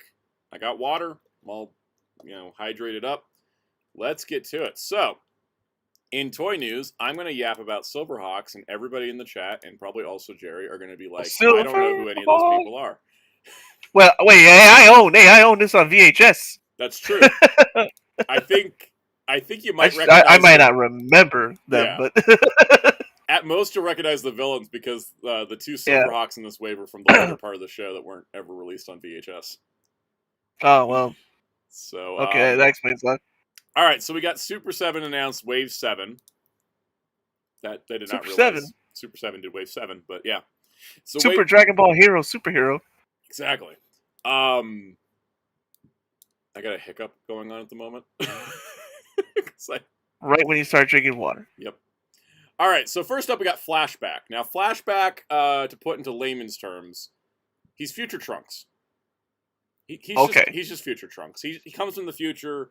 He's got time. Well, he actually is like Future Trunks. If Future Trunks could just naturally time travel, because like that's just Flashback's abilities that he can time travel, and they exploit it in one episode. At will, yeah. He can just. Oh, okay. He can just. That's a little different. Future Trunks. Yeah, a little bit different than Future Trunks, but his whole thing is he came from the future to prevent like Monstar from taking over everything. So, like, there's one episode where Commander Stargazer exploits the crap out of Flashback's powers. And it's like, basically, he just keeps sending him back on a loop to gather information so then they can stop the villain plot because he's done it, like, 15 times. It's insane. Because I'm pretty sure you've shattered the timeline at that point.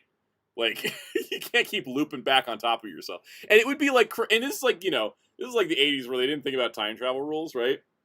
And so it's like, it's crazy because it's like there was at one point like Flashback tells himself that's not gonna work, don't bother trying it, and then he leaves and I'm just like, bro.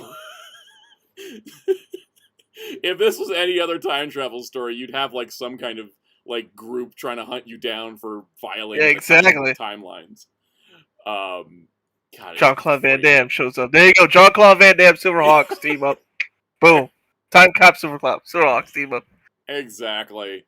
Next up we have Melodia, who's one of the main villains. And she looks great. She's kind of a music-themed villain, so she kind of got paired off against Bluegrass a lot. And I gotta give credit to the Silverhawks comic that Dynamite's doing right now. Is like excellent. Because Ed Brisson's just doing all kinds of stuff that's never been done with it before. Like, for example, he gave backstories to a lot of the characters, and one of the backstories he gave was that Bluegrass and Melodia were a music duo, and they performed and toured together until their like concert venue got blown up, and she decided to join the mob, and then he decided to join the Silverhawks. That's pretty cool. Isn't that great? They're actually together as like one went the path of darkness. Yeah, and I love that, and I think that it makes total sense, and it like connects the characters. Guitar. And she plays a guitar, yeah, which can fire like energy blasts. Next up, we have Condor, who actually Condor was part of Commander Stargazer's era. He's like one of the older guys. That's why he's kind of in like the pants and a polo. And so he actually was a little bit more combat active than Stargazer in the cartoon. What they did in the comic is that they revealed that Condor and Stargazer were part of a team of Silverhawks that were like the old generation of Silverhawks, and they ended up, they got older. Monstar, they were the ones that put Monstar away originally, and so now that Monstar is out again, they need new Silverhawks, and so Condor and Stargazer and the other old crew are training the new ones, and it's pretty cool. I think it's a great kind of way to. I actually like that idea. Yeah, it's really cool because on top of that, they added, like, I think it's 3 or 4 new Silverhawks for the comic that are part of the old guard. And I think it's... Oh, that's cool. They fleshed them out more. Oh, yeah. That's cool. Like, it's not just the 2 we saw in the cartoon, but they added some more in, and I really love it. I've been kind of mixed on the main Thundercats book at Dynamite, but Ed Brisson's work on the Silverhawks comic is, like, everything I've wanted out of a revival of Silverhawks. It's taking what was already there, but then amplifying it and giving it like more significance and connecting characters together that previously didn't have those connections, but it makes sense for them to have it. It's not reinventing the wheel, but it's improving the wheel to make it roll better, or in this case, fly better. Yeah, so I'm really excited. It's funny, I'm more excited about Condor now because of the comic than I was just off of him in the cartoon. So that's kind of fun. And then rounding out this wave is Hardware. Hardware is Monstar's like go-to tech guy for like building weapons and stuff. He's fun. I just love the proportions on him. He's just like chunky and stocky and has like a huge backpack. Really great. Also, Flashback comes with his fighting bird, as you would expect. If you order it from Super 7 directly and pay for the whole wave, you get extra accessories, which seem to be mostly just like extra weapons and things. I can't identify any of these objects, so I'm not really that worried about it. Yeah. Well, yeah, it's not like the Ninja Turtles ones where they're like, look at these accessories, and I'm like, I recognize those. I want those accessories. But yeah, as you can see, Flashback, pretty standard layout accessories wise. He's got his winged arms, extra hands, extra head. He comes with 2 versions of his bird, one that's in the the perched mode, and one that's splayed out, plus the shoulder lasers. Melodia's got 2 heads, hands, 2 different effect parts for her keytar, which I think is awesome. Gotta say, is this the most Silverhawks merch this series has gotten in like ever? Yes, because I don't think they ever made Melodia. Yeah, no, I don't recall. No. Yeah, I remember seeing the main ones, and that was about it. I don't even remember if Monstar had one. Monstar did have one. I actually have the vintage toy. Okay. He's weird. He has the Power Ranger flip head gimmick years before they. Oh, for real? Oh, yeah, that's right. You know what? You mentioned that. I do remember it now. Yeah. Yeah, it's really cool because it's like it predates Power Rangers, but it's the same gimmick. But I don't think they made Melodia. I don't know if they made Hardware. I can't remember if they made him. I know there's some others they didn't make. I think they made all the Silverhawks, but they didn't make all the villains. No, I don't think so. Hardware Sony corrects us, but I don't remember. Yeah, I'm actually look that up in a moment here. Condor has his whole jetpack, which I think is awesome. This is a pretty solid wave, and I gotta say, we talked about toy industry shifts, cost of things, and all that. And I know they've been doing the toy versions, and they said the toy versions haven't been selling as well, which, because they're expensive and stuff. My advice to Super 7, if they're listening, please just make Wave 8 next. Don't go do another toy wave, because Wave 8 could be Yes Man, Poker Face, Time Stopper, and Moonstriker. We'd have all the Silverhawks, and we'd have all the main villains that appeared throughout the series on a regular basis. You do those, and I consider the line done. Then you can go back and do the toy variants. I would just really like Wave 8 to get locked in next year, so that way we can finish the Silverhawks and the main villains, because that would complete the line. I feel would feel great, and then anything else we do would just it's just gravy at that point. Everything else would be gravy. I would just really like them to kind of maybe just lock in and finish the line before like anything else insane happens, because we're so close now. We're four characters away. All the waves so far have been 2 Silverhawks and 2 villains. I think the next wave, there's only 1 Silverhawk left, so the next wave should just be those 3 villains and that 1 Silverhawk. Yeah, exactly. Yeah, makes total sense to me. Got to fight 3. Oh no. Yeah, he's got to fight 3. That's how I would. That's how kid me would figure that out. Oh man, now he's got to fight 3 by himself. Handicap match. Yeah. Moonstriker's got some cool powers though. That guy's got like magic and stuff, so I think he could do it. Actually, let's go look at the. I know this is like going off on the Silverhawks tangent that the chat does not care about, but let's see. Transformers Land does not have pictures for all of them, but figure-wise, they made Bluegrass twice, Buzzsaw, Condor, Copper Kid Flashback. They did make Hardware. Hot Wing, Molecular, Monstar, Moonstriker, Mumbo Jumbo, Quicksilver twice, Stargazer, Steelheart, Steel Will a second time, and Windhammer. So yeah, they never made Melodia. They never made Poker Face. They never made Yes Man. It's funny, Yes Man literally is just Monstar's Yes Man. There was an episode though where Yes Man like went rogue, and he's like, you know what? I'm going to start making a side deal because I'm not respected around here. And Monstar rolled up to him like, you punk ass bitch. You thought you had something? Yeah, it's great. That's one of the things I like about Silverhawks. Even over there's some other 80s villain cartoons where like the villains undermine each other, but because all of the villains in Silverhawks are like members of the mob, they all try to undercut each other all the damn time because they're just trying to get like their best like deal, right? Like at one point, like Melodia and Poker Face team up to like sell out. I think they try to sell out hardware, and it pisses off Monstar.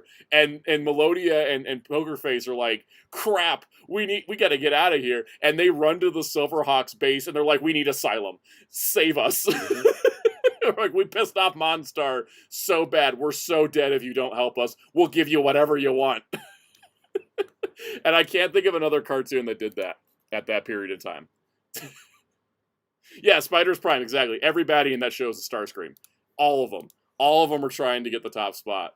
But then every once in a while they'd screw up and they'd be like, oh, crap. And then also because the Silverhawks are kind of like the police force, right? They would put the villains in jail sometimes. And they'd stay there for several episodes. And so like it was a like a, I wouldn't say like tight continuity, but they had enough continuity that was like if Melodia was in jail from a previous episode, the next time we saw Melodia, it would start with a cold open of her breaking out of jail. So that way you knew that it was like, you know, the continuity was there. So yeah, I adore Silverhawks. I wish that show was like just on normal streaming. I know it's on like I know MeTV, Cartoon Network, or whatever, but why is it not on Thundercats like, even on anything? It used to be on Hulu. Let me go check. Because you got if chat doesn't know the younger ones, it was Thundercats, Silverhawks, and Tiger Sharks. Yes, and Tiger Wasn't Sharks just is mostly Thundercats. lost media. Yep, I haven't seen anything other than the theme song online. I found 5 episodes because apparently there was a VHS tape at one point.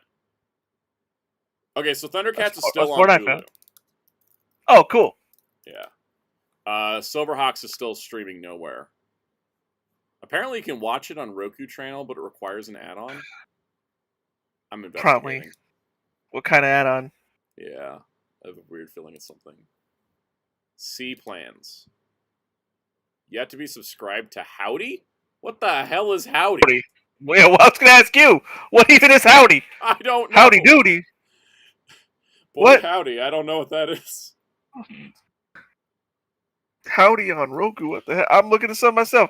Howdy is Roku's new subscription service for $3. Oh. It provides budget-friendly, ad-free alternatives to stream those. Yeah. Huh. I guess you can watch Silverhawks for $3 a month. If you really need to watch Silverhawks. Yeah, I wish that was on Tubi. That's like the perfect like show for people to discover on Tubi. It's like legit. It's 65 episodes. You can just start binging it. Like it's great. I wish it was just on Tubi. It should be so good. So good. Yeah, if you guys have Howdy, go watch Silverhawks. I cannot recommend. I saw SSJ4. Jason said, same with me. I think of Fallout 2 when I hear Yes Man, and I think of like, yeah, all right, time to take over New Vegas and have an army of Securitrons at my beck and call. That's what Yes Man tried to do, and Monstar was like, nah, not in my galaxy. He's better than Mr. House. Yeah. Monstar, better manager than Mr. House. There, I said it. I will agree, even though I have no context on the Fallout stuff. Yeah. Silverhawks is great. The DVD sets I think are out of print now, which is a shame. But if you guys want to experience Silverhawks and you're comic people, go check out the comic. The comic is excellent. Excellent. All right. Let's talk about Transformers. Let's put it off. Oh boy. Here we go. Here's where I hope I get to say words. Not just so much so that like, you can at least breathe. Yeah. Let's go over the non-Soundwave part of the Transformers Day reveals before I become a picky bitch. So first of all, we have the Nemesis Prime from last night, which we've seen before. It's Nemesis Prime. It's Age of Extinction Optimus, slightly redone as Nemesis. Yeah, nothing new is surprising there. We got Last Night Barricade, which I've always liked this design more than the original Barricade. And I think it's really cool. It's a shame it doesn't come with the knuckle dusters, though, because I thought that was a neat little design detail for his 5 minutes of screen time in that movie. It's a shame the best Transformers designs don't have the longest screen times in the cartoons. Oh, also, it's funny, on the back of the box, it says Ford sticker to go here, and they put the Ford sticker on the wrong spot on the package sample. This is not the only incorrect product image we'll look at today. Here's Arachnid, who's just looking insane. I don't know how this is all going to work out in practice, but she looks really, really Yeah, good. it's that's the actual finished one, not a prototype. Yeah, that's the actual it's a Paint Master. Is that what they call it? Paint Master. Yeah. Okay. You're gonna have to like quad pod her off of the back legs. There's no way she stands on those 2 legs. Yeah, no, Yeah. I could tell it's just gonna fall Yep. over She looks great. too much. But yeah. And then Alpha Trion. And Alpha Trion, I am a little bummed out that he has no ankle rockers, considering I don't know. I like the effect there, but yeah, the tail effect is cool, but like he doesn't have any ankle rockers, which I think kind of sucks. let's just Also, back. because we got to talk about the elephant in the room with these before we get too far ahead of ourselves and get back to Soundwave. I think he looks great. So before we get to the Soundwave of it all, the price increases were real. Oh yeah, I forgot to put that in the news, Hellfire. Yeah, they finally put up the reissue of Thrust in the U.S., where it's been available in like Europe and stuff as a normal release. But in the U.S., the Thrust reissue is only at Target, meaning Thrust is exclusive to Target a second time. Also, apparently, there was an inside leaker saying that the Earthrise Sunstreaker reissue at Target that just went up for pre-order is being done, and they're going to do a new Sunstreaker, but they pushed it off because they wanted to reissue the Earthrise one again first. So, yeah. Psycho Starscream doesn't, but he's also a deluxe. I thought for the Voyager, they could do an ankle pivot. Let's talk about the big elephant in the room, which is the price increases are real. Deluxe class figures are now $28 instead of $25. I was struggling to buy deluxes at $25. I'm not going to be buying as many at $28. Will I get Arachnid? Probably. Did I pre-order her? No. Alpha Trion, being a Voyager class, Voyagers jumped from 35 to 43. I'm sorry, but like, I have never handled a single Voyager class Transformer that feels worth $43. That is not happening. I did order Alpha Trion because Big Bad Toy Store put him up incorrectly at the $35 price. And so I saw that and I said, well, if I want Alpha Trion, now's the time. So I snapped in my order at $35 because they did fix it later. Yeah, I agree, Blade Raider. They just killed Voyager class. Because Voyagers, I think, have held the best value for Transformers at $35. They're $10 more than a deluxe. But $35 felt okay. You know, a lot of them have been really good, been really solid. But you're jumping them $8 to 43? Like, no thank you. The only Voyagers I'm going to be buying at 43 have to be damn spectacular. And they have to have ankle articulation. I'm not holding this. That ankle articulation would not bug me if he was 35. But now that he's 43, better have some damn ankles. Standards have raised. If you're going to raise the prices, my standards have gone up. That's just how it's going to be. There's a lot of logistical reasons around the price increases because a lot of these price increases only happen in the U.S. and not in other countries. Thanks. Tariffs. Also, Hasbro moving their office for no reason. Yeah, so this sucks. The other price increase, which people were making a big deal about, was that leader class figures jumped from 55 to 60. And I once again, I pointed this out back when Megatron and Onyx Prime went up, that they were 60. And everybody seemed to ignore me. And I saw a bunch of people going like, oh my god, leaders are now 60. And I'm like, they were 60 on the last round of pre-orders too, and everyone just didn't listen to me. Sometimes I feel like I go insane in this fandom. Man, that's a lot. Welcome to the chat, Ryan. We're talking about Transformers. There's hey, you're right on Transformers. Yeah, I went and talked about Silverhawks a whole lot. So when it comes to the prices, $60 for leaders, I'm already accustomed to. That being said, I had ordered Megatron at Pulse for $60, but then Amazon put him on sale for 5% off, and he was down to $55, and I got him at $55. Because that's what you gotta do. You gotta just roll your dice and make your bets with it. But now that the price is officially $60, I'm gonna talk about Studio Series Soundwave as a $60 toy. Because now he is $60, right? So, whatever price point he was designed at, he is now releasing at $60. So, let's start with the basics. Emilio, my favorite Transformer is Soundwave, which is why I'm gonna have words. Yep, All right, that's yep. let's start with the basics. What does the $60 package include? A picture that won't load. The $60 package includes a Soundwave, who is Voyager-ish, Ravage, Laserbeak, and Buzzsaw. Alright, so everything on display is hypothetically a new mold, even though there's a lot of engineering reuse, and there's a discussion of, like, is the engineering reuse from Steeljaw for Ravage make him a new mold, or is he just, like, an existing mold that's been changed a whole lot, you know, Ship of Theseus stuff. You okay there? Yeah. Alright, cool. Man, I've had this for like the past week. Yeah. Make sure you're good. This is where, objectively speaking, getting Soundwave plus 3 cassettes for $60 is not too bad. We just got a Soundwave a year ago, like last year, as a leader class. $55 was Soundwave and 3 cassettes, and it was all reuse. This is all new molds. This is going for more cartoon accuracy than the Siege mold that was turned into the Netflix one was, because you guys are still on Alpha Trion. Thank you for I was just gonna say that, and okay, glad. Okay, there we go. Sorry about that. The browser freezes sometimes, so I gotta know, guys. I don't. I know OBS hates you as well, so that's yep. Okay, I got it lined up now that I actually can see. Okay, Soundwave. Okay, so Soundwave. So that's Voyager-ish, you said? Voyager-ish, but it's leader class because he comes with 3 cassettes. We just did this last year with the Netflix mold, which was finally like a time for people to get that mold. Can I lower Kaos? Is Kaos coming in hot? Oh, am I too loud? Yeah.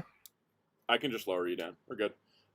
Thank you, Psycho O's, our audio tech, because I can't hear what the stream sounds like. All right. Well, yeah, me neither. Else I'll get echo. Yep. Okay, so we had just gotten a Soundwave last year, right?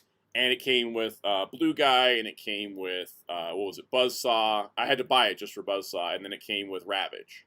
So this is like almost the same package in terms of contents, but they swapped out Blue Guy for Laserbeak, which is kind of what they should have done in the first place. So, as a package speaking, it is a more cartoon accurate version of all of these. They are more cartoon modeled than the original ones. There is not like the greebly like texture stuff on Soundwave. That stuff I do say they did a good job. If you have not picked up a G1 Soundwave yet, this is a good pickup. I think it has enough value in that sense. Objectively speaking, solid release. Now, I am a big enough Soundwave fan that half of my username is this man's name. Yep. So I will preface everything I'm about to say could be considered nitpicks. But I have to pick these nits because this is my favorite Transformer. Okay? I have not been 100% happy with the Siege mold, the Netflix mold, whatever it is, that combination of stuff. I haven't been happy with it in the sense of, cartoon accurate Soundwave, but they were clearly going for a toy-inspired look. So, here's the thing about Soundwave. The toy-inspired Soundwave, toy Soundwave is very chunky. He's got thick limbs, thick chest, he's chunky and stocky. That's like his proportional style. In the cartoon, Soundwave is tall and lanky. And so there has been versions of Soundwave that have managed to be tall and lanky, like the Masterpiece, which of course is like 3 times, was 3 times the price of this. Now it'd be like 4 times. So in the box, we can actually see Soundwave is taller and lankier than the Siege mold. However, he is still too stocky, in my opinion, to be a cartoon accurate Soundwave. I think the arms are too thick. I think the arms are too short. And I think that the legs are about there, but then the chest is really boxy. Now, the boxy chest, that's a problem with having to fit the cassettes in. Why does his head need to be this tiny, though? The head's too small. The arms are too thick. The legs aren't long enough. That's where I'm at. I think that's where my first problem is. My second problem is the color is off. This is the color that Soundwave gets in a lot of toys, like the Earthspark toy, the basic toys, the less common toys. I think Ryan mentioned the music label Soundwave. He was also this color. He is a very nice dark blue in the animation, consistently dark blue, because of course there's a ton of animation errors in G1, but typically on the cartoon he was a dark blue. Also, side note, on the packaging they used a YouTube screenshot of a pirated copy of the movie.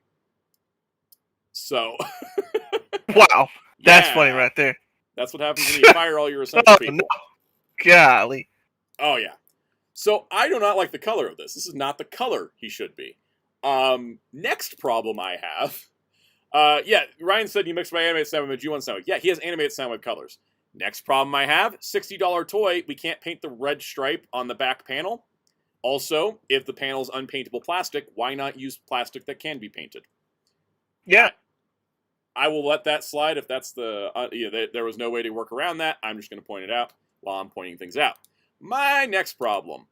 So Soundwave is very famous for having this pose where he pushes the door button on his chest to launch his cassettes, right? It's like his iconic move. So on Megatron, who I have here, and I will be bringing up again, on Megatron, he has articulating fingers, which is also a $60 leader class toy. His articulating fingers. 3 of them are paired together as one separate hinge, and then the index finger is its own separate hinge, so he can point at things, because he's Megatron. Soundwave, I feel, should have the same kind of system, so that way you can have the extended finger to push the button on the door. In fact, the Siege mold / Netflix mold had one hand with an extended finger on it, so that way you could pose them with the extended mold. This Soundwave, if you go, let's go back to the protrusion here. He has his hand, his first finger protrudes a little bit from his hand. Just slightly. Not enough to make it look right for the right pose. He does have a double jointed elbow, so you should be able to push it correctly, but it should have the articulating fingers that Megatron and Optimus got, right? Okay, so next thing, his gun's wrong. That's not the position Soundwave's gun is in. Let me pull up the comparison shot so you guys go, I'm crazy, but I'm not insane. All right. One's his legal term. Exactly. In every shot I have seen, and I've seen a lot of shots of this guy. In every shot I have seen of Soundwave, going back to the original toy where the missile could only go in one direction, right? When you got that going on, here is how he looks in the cartoon, right? This is his animation model sheet. As you can see, darker blue, lankier proportions, all the things I've been complaining about. All right, so you got this. See the gun. The 2 little side protrusions are an up and down. It's a vertical. Why are they horizontally aligned on the new one? Does that barrel turn? I see. Or what? Because if that barrel doesn't turn, then the barrel's in the wrong direction on the animation accurate Soundwave. When the Siege... Supposedly animation accurate. Exactly. Because this feels like an animation and toy hybrid. Yeah, that's what it looks like after you showed that picture. I'm like, yeah, no, I see what you're talking about. Yeah, because let me pull up a picture of the G1 toy real quick, so we have like a fair comparison. Because here's the thing too, right? I don't mind them doing an animation and toy hybrid in most cases, because a lot of these characters you get one shot at them, right? But we just had the Siege and the Netflix one, which was already a toy-based one, right? It's already a toy-based one, so why are we not going full cartoon? But as you can see, here's the original toy, right? So the original toy, stockier. He's still tall, but he's stockier compared to the animation model. But more of a bricky. Yeah, more of a bricky. Also, one of the gimmicks we've never had in a toy again was the guns becoming batteries that fit into the back battery compartment of the figure. I missed that. I think the Masterpiece did that. Did the Masterpiece do that? I can't remember. It's been a long time since I transformed my Masterpiece one. So why is the barrel wrong? I hope it rotates, and it's just like a photography issue, right? Because the barrel being wrong, it's always been correct in every other version. So why are we screwing it up now? Yeah, why now? Yeah. Other than that, outside of some like proportion tweaking issues I have, I think that about sums it up. It may also be because of the way, Okay, thank you, Jeremy Carr, for confirming the Masterpiece does do the battery thing. I think also the way that the whole toy looks. I don't know if it's just the way they shot it. The plastic feels transparent to me. Not in the sense that it's transparent plastic, but that you could, if you shine a flashlight through his shoulder, like you're going to see through it kind of vibe. It's just the plastic has this very chalky kind of cheap quality that looks like one of the basic kids' toys, not the $60 collector item. Right? I'm not happy with this. I'm not. I haven't even talked about the cassettes yet, but I'm a big Soundwave fan. So a lot of these issues to me are deal breakers, especially because I have other G1 Soundwaves that I think do the job better at this point. I think I know where you're coming from. I think I feel you. Because if he's your guy, and you have a bunch. So, yeah, you'd see this and be like, this ain't supposed to be what it says it is. Everyone's saying, okay, well, they're going to repaint it, obviously, into Sound Blaster, right? The black color scheme from Headmasters. Well, they never did the Netflix mold in black for Sound Blaster, so maybe they won't. Because also, we haven't had a Sunstorm in over a decade. So, like, there's a bunch of obvious repaints they haven't done. Now, if they do this as Sound Blaster, and he's the correct colors as Sound Blaster, I will probably buy this mold at that point. Because Scrublord Gaming was a good point. The higher price means we got to be more nitpicky. Yep. This is something I don't like this toy as is. I'm not going to be buying it, even though it's Soundwave. Like, I'd probably get it, but yeah, I don't have any other Soundwave. So. Exactly. I just rebought the Netflix one a second time to get just Buzzsaw, right? Like, I have put so much money into this character, and then not liking the way that this looks as a Soundwave fan doesn't make me feel like I need to spend $60 to buy it, right? If it was a cheaper toy, maybe if this was a Voyager class figure and it came with like one tape, I might be a little bit less picky. But at 60, I'm going to be pickier. I also want to say, I want to express the part of disappointment because I'm holding Studio Series Megatron, who I think is damn near flawless. I have like zero complaints about this Megatron. I think he's insanely animation accurate. He's got his proportions correct. He's got his design details correct. His colors are correct because I'm not going to talk about the legs thing because people, different lighting contrasts with how it works. This one is like perfect in my eyes, right? Like, do I have the Megatron on the wrong side, or is that just the camera? Oh, let me see. Let's see. I'm looking because where's Megatron's gun barrel supposed to be? See, I'm not as big of a Megatron fan as I am a Soundwave fan because I don't actually know what side his gun barrel is supposed to be on. Pull it up on my computer here. No, I do have it on the correct side. It is supposed to be on that shoulder. Yeah, same shoulder as the same arm as the fusion cannon. Anyways, there's a really great Optimus Prime that I didn't buy because the top part of the gun. It's supposed to be that way? Oh, okay. Happy now? All right. Anyways, yeah, right. This Megatron is the last G1 Megatron I ever need. There's nothing to improve on here. It's close to as flawless as you can get. They nailed it, right? Okay, it doesn't turn into a gun, whatever. This is the Megatron that I've always wanted from G1. He looks like Megatron. He scales nicely. I like that. I was tired of buying G1 Optimus. I didn't want to buy a whole Commander class G1 Optimus. But that Optimus also, I felt like, yeah, we really can't get better than that. I thought that was our shot with Soundwave. But clearly, from all the nits that I have picked, this is not it. This just isn't it.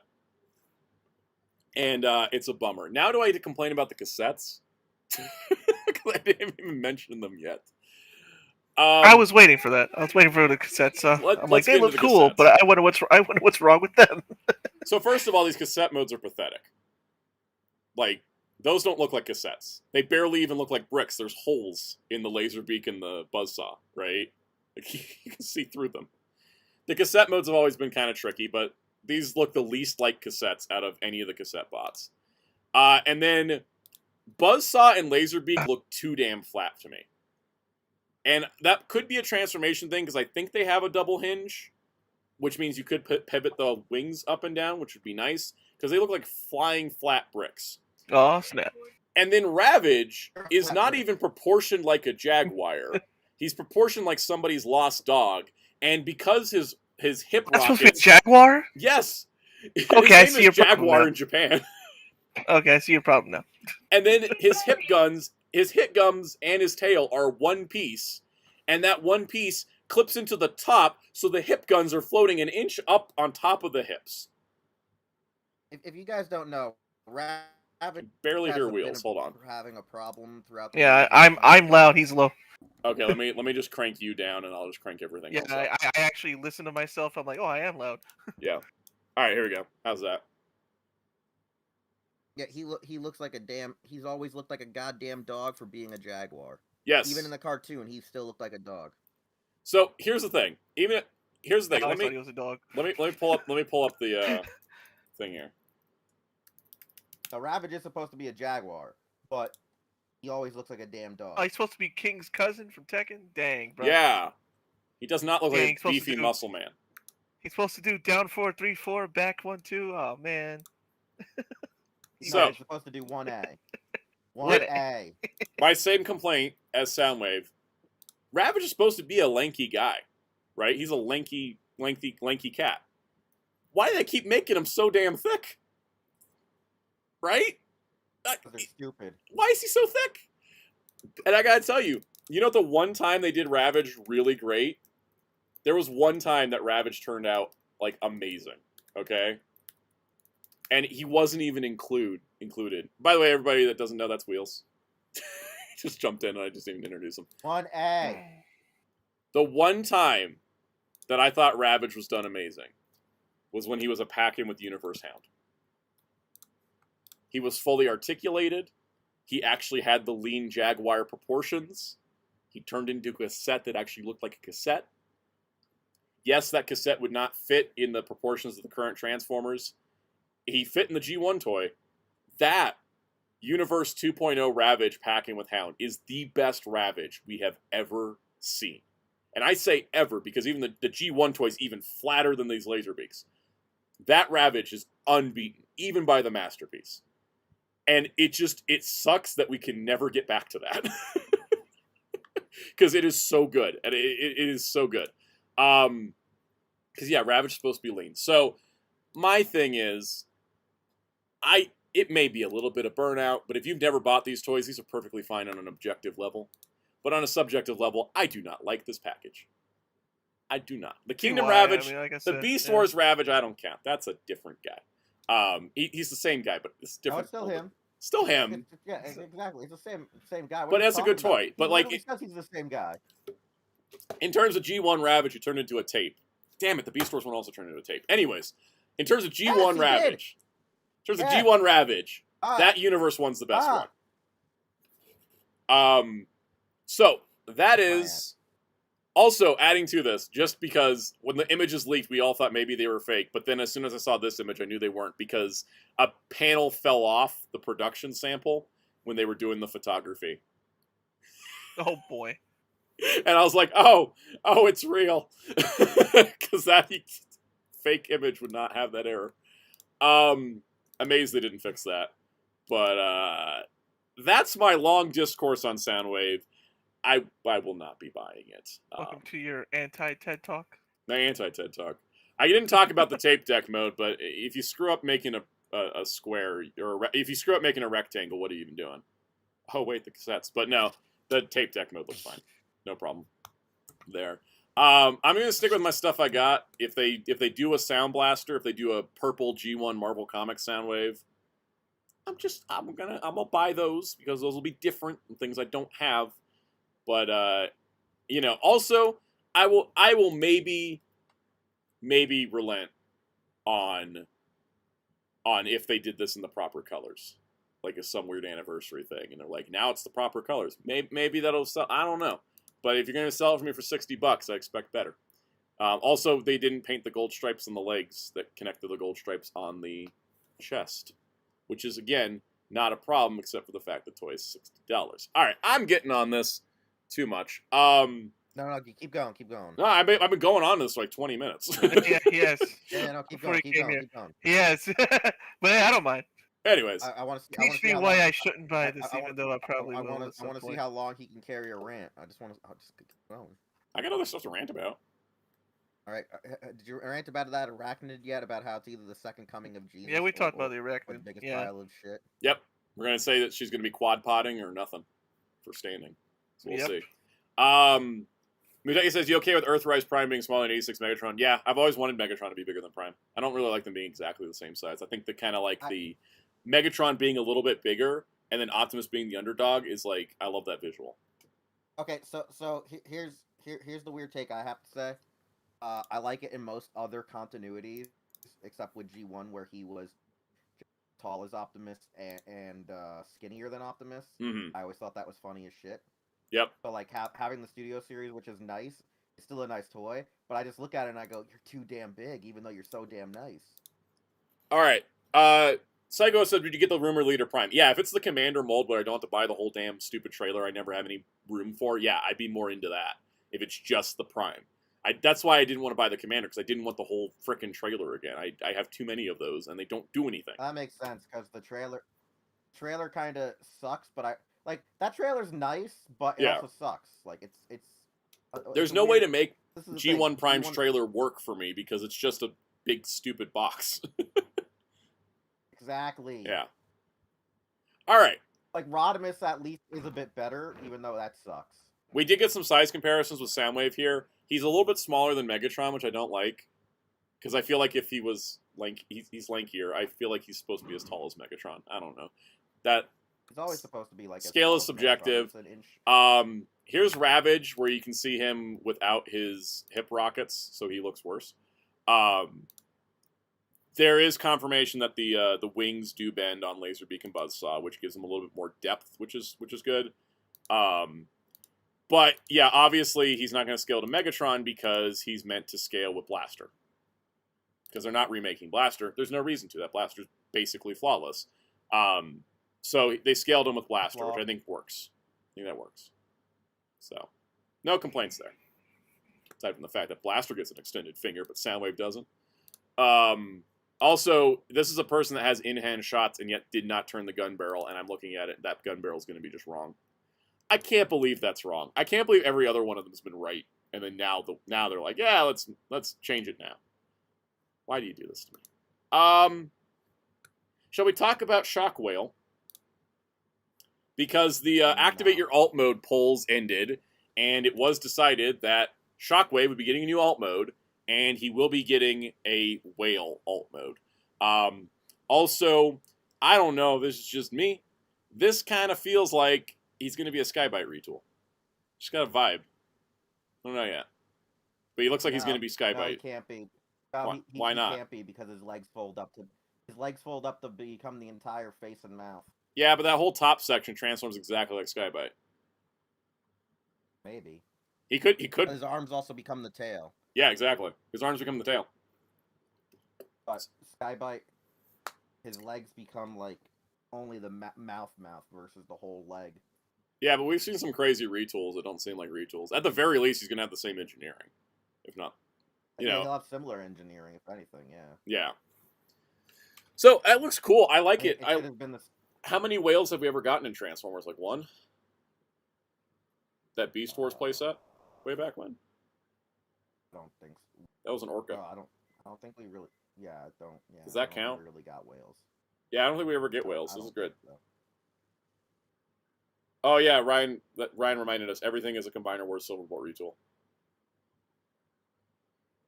Blader just says, I don't know why this had to be a pre-existing character. Yeah, Hasbro poll... That's why I didn't really care about covering this week to week, because when they did polls for, like, Windblade or Victorion, that was really cool that we, like, you know, the polls created a character. Whereas this one's just like, someone gets a new alt mode, and it's like, hey, you know, it's cool. I like Whale Shockwave. It's cool. I dig it. So we'll see what happens when the actual toy happens, because it's going to be a toy. Otherwise, what was the point of doing all this? Wasting our damn time. Yeah, I hate the polls where, like, the poll for, like, the Titan class when they're like, which Titan's coming up next? Like, that was kind of neat, but, There's another. What was the other poll they did? It was like, oh, decide a 2-pack, and then everybody was like, please, everybody, vote for the characters we haven't gotten, and then like the popular characters won instead, and we're like, oh, it was pick the last. Remember the Power of the Primes one, where it was like pick a Prime, and everybody was like, oh my god, this is how we get Star Saber, and then the fandom was like Optimus Primal, and we're like, yeah, that tracks. Because that it's just like the popular, like anytime you put a popular character in a poll, immediately the other options don't matter because we all know how it's going to go. Plus, don't forget we were already very starved for Beast Wars at the time, so it was like our giant middle finger back to them. Even though it was pretty much it was literally like a win-lose because we know the popular one's going to win with the casuals. Yep. That Hasbro pretends never existed, where a good third of the team said, "Who gives a fuck about like Beast Wars?" at the Beast Wars BotCon. Yeah, but then they eventually things change. Luckily, now we're almost done with Beast Wars. I also found out why Haslab Unicron also was kind of a mess, because guess who the lead designer of it was? If you don't already know, It was John Warden. We knew that. Exactly. But that was also a mess because that was a toy that was too expensive to produce and too big to produce, and they did it anyways. Anyways, let's talk about Batman. Stuff like this always applies to John. Yeah, John was a very ambitious designer, and I'm glad that he's working on Mask now, right? Like Loyal Subjects picked him up. Yeah. I don't know. He's somewhere. I just know he's always been a weird, problematic Transformers designer. Where I think he's always one of those guys that dreams bigger than the budget. Yeah, but then he's also the company yes man who dumbs it down so bad it's disgusting. Well, that's why he was a good 25-year employee, and then all that loyalty, and they just slapped him in the face with it and kicked him out the door, which was awful. So, Batman. I want to talk about Batman. So, Batman Returns. The figures went up for pre-order, and I just want to talk about the figures. King of Segways, this one. Yeah, I'm King of Segways. I want to talk about Batman. It was Batman Day, so they put up the Batman Returns figures. Which, for everyone wondering, I did order everything. I was up at 7 in the morning on Friday, so I could order Storm and Mystique, and then I ordered Storm and Mystique for wheels, and then I went and got on the McFarlane site and on the GameStop site so I could order the Batman Returns stuff, and I succeeded. I got everything. I'm very happy. I just wanted to talk about the figures because last time we talked about them, they just had the pretty promo pictures. Let's talk about the actual pictures. So Batman looks good. I think I don't really have anything to add. I think they actually finally nailed the cape to logo to cowl look that they didn't quite get on the 89 version. And so the better version of the suit looks better. I'm happy. He also comes with a grapnel gun and he comes with a batarang, which is nice. Let's see. The ones that are more interesting is like Catwoman. We talked about Catwoman maybe reusing the whip from the Jim Balent Catwoman, but actually no, she actually has a brand new whip mold, so she's an entirely new figure, which is pretty awesome. Stitch work all over the place. I think the likeness turned out really, really nice. But the fun part is she comes with the taser, which the taser is actually like a big plot point in the movie, and the taser itself comes into effect later. What? What'd you say about? You don't say. Yeah. I did like the back shot here because it shows that they did sculpt all the stitching. Back shots. Like the back shot of the figure. Anyways. Yeah. She looks great. She sold out like immediately. Like I think Amazon didn't even I think legally speaking you could not say Amazon had her in stock because of how fast she sold. Alright, so Penguin, his jacket's removable, of course, his hat's removable. We were wondering about his hand that looked like a normal hand. And it actually isn't. Luckily, the hand, because I was looking at it, I was like, they reused a hand. They didn't. They actually sculpted it correctly to how the costume is in the movie. There's not a really good shot of it, but I've looked over these images a bunch because I was like really worried they screwed up the hand. Back to that in a moment. Basically, even though the Penguin has like the three fingers as a flipper and then like the one floating finger, Danny DeVito still had 5 knuckles. So when he's wearing the glove that's like separating his fingers, he still has 5 knuckles showing. So what we're seeing on the figure, people are like, oh my god, he's got 5 fingers. He doesn't actually have 5 fingers, he has 5 knuckles. Because you can see this shot here where he's holding the umbrella, it's still got the finger and then the other 3 are the flipper. So he's still got the flipper hands. We're good. So what you're saying is he can still hit the 5-knuckle shuffle. Exactly. because Danny DeVito could while he's in costume. Amazing. All right, so then the fun part is we got to get a look at the bonus accessory with the Max Shrek figure, which is his electrocuted face to go with the Catwoman taser. I love when they put death faces on characters that had gory, extreme, gruesome deaths because it's morbid in a way I can appreciate. It's like the Indiana Jones line did this all the time, and it was amazing. And here we are. Look at that. Dead face. Love it. Love to see it. He also, of course, comes with the normal Walken. You get Walken and you get burned Walken. You get Christopher Walken and CRISPR Walken.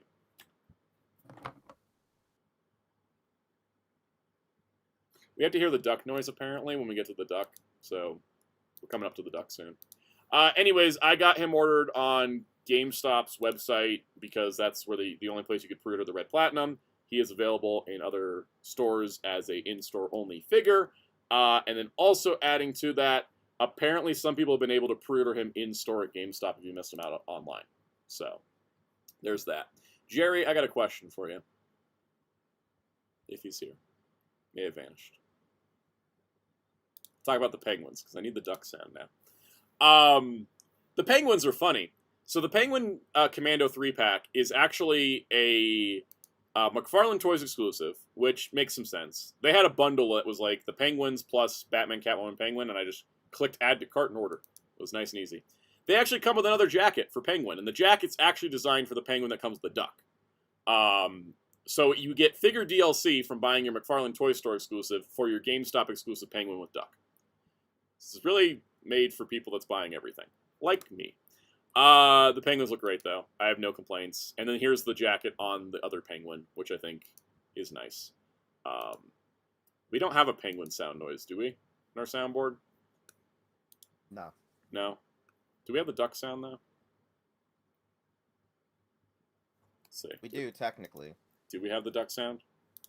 I mean, we just don't have the really good duck sound that we're looking for. We have the duck sound. Okay, cool. And Duck! We don't have the other duck sound that I told Jerry to upload for this week. Blade Raider said, can one of the penguins wear that jacket? Technically, yes. All right, so the duck went up for pre-order as well. For those wondering on price, the duck was $100, which makes sense because it's gigantic. it's bigger than a Batmobile at times. It does have a two-seater. The doors don't open on the sides, which is a little bit of a bummer, but you can just stick them on the top, so it's fine. You don't need to open the side doors. The duck is like the coolest damn thing in the whole line of cool damn things. I'm very excited. Penguin's got the same hands as the single release, so again, the whole thing I said about the hands and the flipper. Still got flipper hands. I'm very excited for the duck. These are supposed to be shipping at some point.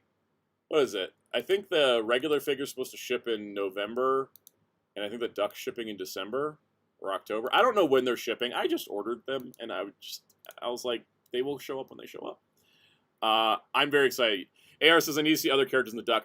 This image of the GameStop pre-order page made me want to just put Max Shrek inside the duck as like Penguin and Max Shrek on a little adventure. Originally, in the original script, they were brothers, and like Max Shrek was the second son of the Cobblepot family that they kept because he didn't look like a penguin. And like that's an interesting angle they dropped out of the movie. But yeah, kind of explains a lot of why they share so many scenes as well. But I think kind of works too. It's like Penguin saw him as a spiritual brother instead of his actual brother. But yeah. Well, yeah, it makes more sense because like if you make them brothers, then like why is his name Shrek and this one's name's Cobblepot? Exactly. I think that's kind of where the stuff came up at it. What they should have just done is everyone's favorite thing. Everyone's related to everybody in the Court of Owls. Yeah, let's not talk about that one. I don't want to go on a rant. What? I'm just saying. Everybody somehow... someone's cousin in the Court of Owls. It's true. Tell me I'm wrong. You're not wrong. All right. Yes, Ryan says, I like how you made it sound like they're Wario and Waluigi. That's kind of how the dynamic was written in that original script draft. Also, they were originally looking for buried treasure because the original script draft for Batman Returns was very strange. And I say that about a very strange final product movie, but the script was even weirder. Yeah. Catwoman, Penguin, and Penguin's brother Max Shrek are on a quest to find treasure. And don't forget his nephew Zangief. Yeah, might as well at that point. Because remember, the son of Max Shrek is actually played by the actor who played Zangief. Yeah. Blade Vader is 100% right. Coming to my TED Talk. Blader is 100% right. Santa cannot give a hoot about the Court of Owls tonight. It is true. All right. For Batman Day, they had a McFarlane stream, which I did not watch, so here's the highlights. And it started with Superman, even though it was the Batman Day stream. I expected it to be entirely Batman, but I appreciate that they threw out some extra stuff. So, there is a new Superman. What is this one officially supposed to be? 0 Hour. So it's your 90s. It's got your mullet. It's your 90s mullet Superman. That's pretty fun. We got a new Killing Joke Joker with a soft goods jacket, which is kind of badass. Oh. I appreciate that. I like that look for Joker a whole lot. Ryan, I actually don't own the McDonald's glasses for Batman Returns, but I own the Batman Forever ones. I don't know what that says about me. Anyways. I have the Batman Forever stuff, too. I do have the Batman Returns McDonald's toys that parents complained about and demanded to be recalled because of how weird the movie was. I don't remember that. That's funny. Yeah. Yeah. People were mad that it was dark or whatever, and they were like, even though that movie's kind of like goofy as hell. Yeah, I know, right? All right. It is quite goofy. It is very goofy. Okay, so then they have a new Red Tornado, which looks like it's exactly the same as the Target one, except now he has a cloth wired cable instead of a plastic one. When you said that to you, I was like, same as the old Red Tornado, right? Yeah, literally. I can't tell any difference in the base figure. I think they just swapped him out for a cloth cape. Is he going to be some kind of weird exclusive? Let's see. I'm double checking the info up here because I forgot a lot of this stuff. I have very poor memory. Oh, they did clarify that Zatanna is a collector edition figure, not an elite edition figure. More details soon, which is good because the elite edition figures are expensive. I hope this doesn't mean Detective Chimp has been killed, because I love my Detective Chimp. All right. So, where were we at?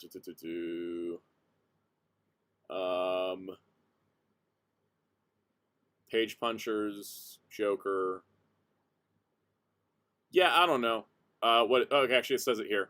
Okay, so Red Tornado is a Fidgetal Wave figure with the stupid, NFT things that I throw in the recycling. Oh, no. Yeah, I I bought Dr. Fate and I just threw the whole thing out in the box with the NFT code went straight into the recycling bin. I was like, this is stupid. We're getting a new Blackfire, which is good because Blackfire was a platinum chase before and everybody had trouble getting her. It's now her new 52 look, which is different, but hey, second chance at Blackfire. So that's neat. She actually looks, I think, more interesting than the one that's just Starfire in darker colors. We're getting another Batgirl. For some reason, I don't know what is this supposed to be.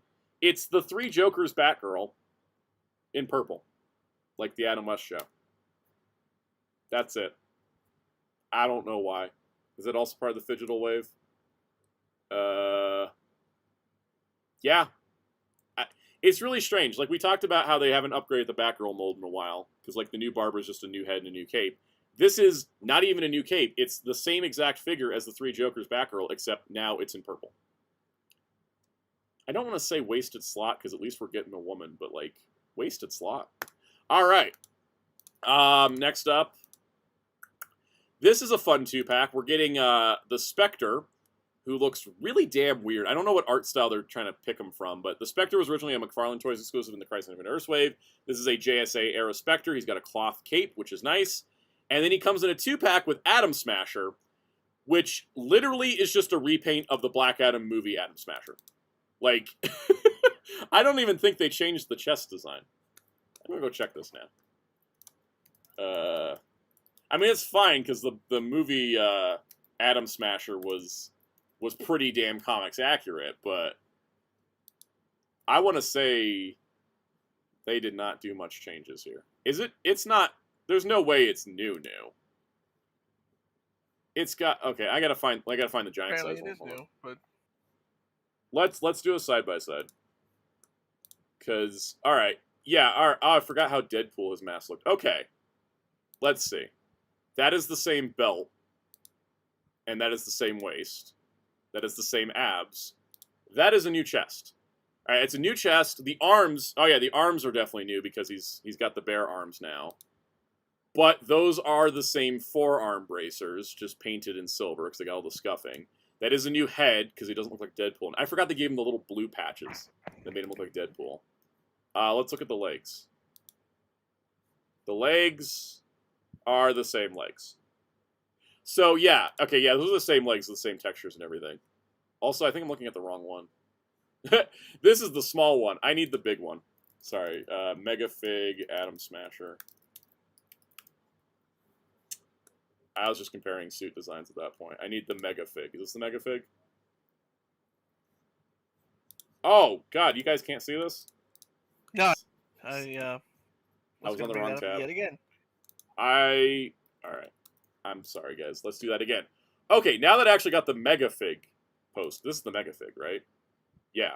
I cannot tell them apart when they're not next to each other. Okay, so here's the Black Adam movie one.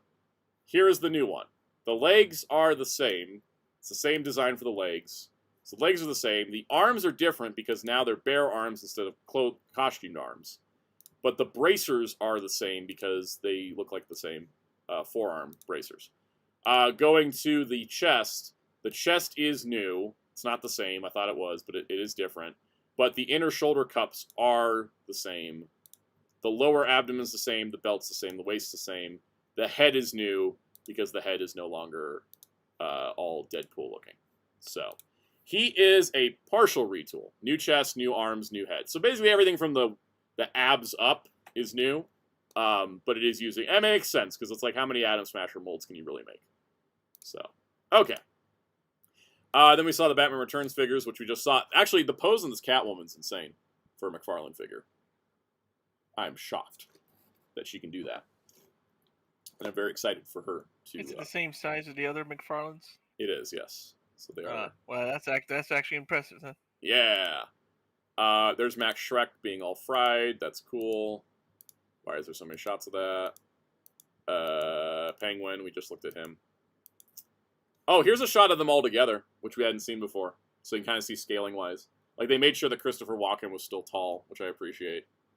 Catwoman's a little shorter than Batman. Penguin's a lot shorter. So they look really great. Duck away. All right, Super Friends. The next wave of Super Friends, we got Aquaman, the character that the Super Friends cartoon ruined the reputation of because of memes, not even because of the content of the show. Aquaman. Then we got Bizarro Superman, which feels like a little bit of a waste when your license is running out soon. But sure, Bizarro Superman and Bizarro Batman. Then we got Brainiac, another member of the Legion of Doom. And then probably the best reveals for the Super Friends line. We got Jaina with Gleek, and then we got, of course, her brother Zan with a wrench. I don't know why he gets a wrench and she gets a whole-ass monkey, but... He's always been getting shortchanged, you know that. He has, yeah, it's true. I mean, I guess it's because he turns into water. Exactly. Yeah. But they are at least making them both in the same way, which is nice. And hopefully neither of them are red platinum. Oh, boy. Because let's see. I hope not. Let me double check the info here. Super Friends, where's Super Friends? Super Friends, Aquaman, Brainiac, Bizarro, Batman, Superman. They're going up for order on October 2nd, so we'll see what happens. Then, after the success of the DCEU Batmobile, the next crowdfund is a DCEU Harley Quinn. Not even kidding. They're crowdfunding Margot Robbie's Harley Quinn. The level 1 tier will include Harley Quinn with real fishnet stockings, which is cool, her bat, her revolver, her trading card, a movie poster, some temporary tattoos, and a stand. That's interesting. I'm just curious about the price point at this point. I think it's weird that she's not just a retail figure, but, you know, stocking leg, the stockings might be a problem. She looks good, though. Oh, wait. Level 2. Okay, so that's the base package. Then level 2 will include all of that, plus 4 additional faceplates, including the bubblegum one, which is great. Alternate arms and a jacket to go over her torso, plus the mallet, plus an extra pistol, plus extra hands. So that's actually a lot of stuff. That's like a Figuarts level loadout, or even more so, because I don't think the Figuarts have the swappable jacket option. So that's actually pretty good. And then the level 3 will include Jared Leto's Joker, if that's something you wanted. Interestingly, he's in the black tux from the dancing scene and not like... Actually, he's from the cutscene of the movie in the black tux, not actually from his normal look that they usually make. Actually, he wore that look longer than the others. And then level 4... Level 3 is that. And then level 4 will include an alternate dark color version of Harley for whatever reason you need that. Why are they doing this is the question I've seen a lot. Because they know DCEU people will show up and give money to things before actually owning it. That's it. That's all I got. Blader says, will it fail because Leto is in it? Yeah, I mean, Leto's got a curse. We'll find out if it's box office poison, if his box office poison carries over to toys, because I don't see a reason this would fail, because Margot Robbie's Harley Quinn is popular in that look a whole lot, and so I think it's going to be successful off of her, and I'm just really curious. They don't have it on the website. I wish it was like Kickstarter where you could see how many backers backed each tier, because I'll be really curious how many people wanted the Joker. But, yeah, that's it. That's that. Also, apparently, there's new releases coming on both days of Walmart CollectorCon, which is October 9th and 10th, because we live in hell. There will also be a Walmart booth at New York Comic Con with stuff on display, including a figure exclusive with an exclusive comic at the Walmart booth. So, yeah. I think that's about it. Kind of a weird lineup of stuff that they showed. Any thoughts? I mean, I like the return stuff. The return stuff, I think, is the winner here out of everything. Yeah, honestly. I mean, the Blackfire kind of neat, but I'm more about the returns. Yeah. All right, let's move on. It is strange. It is a strange lineup.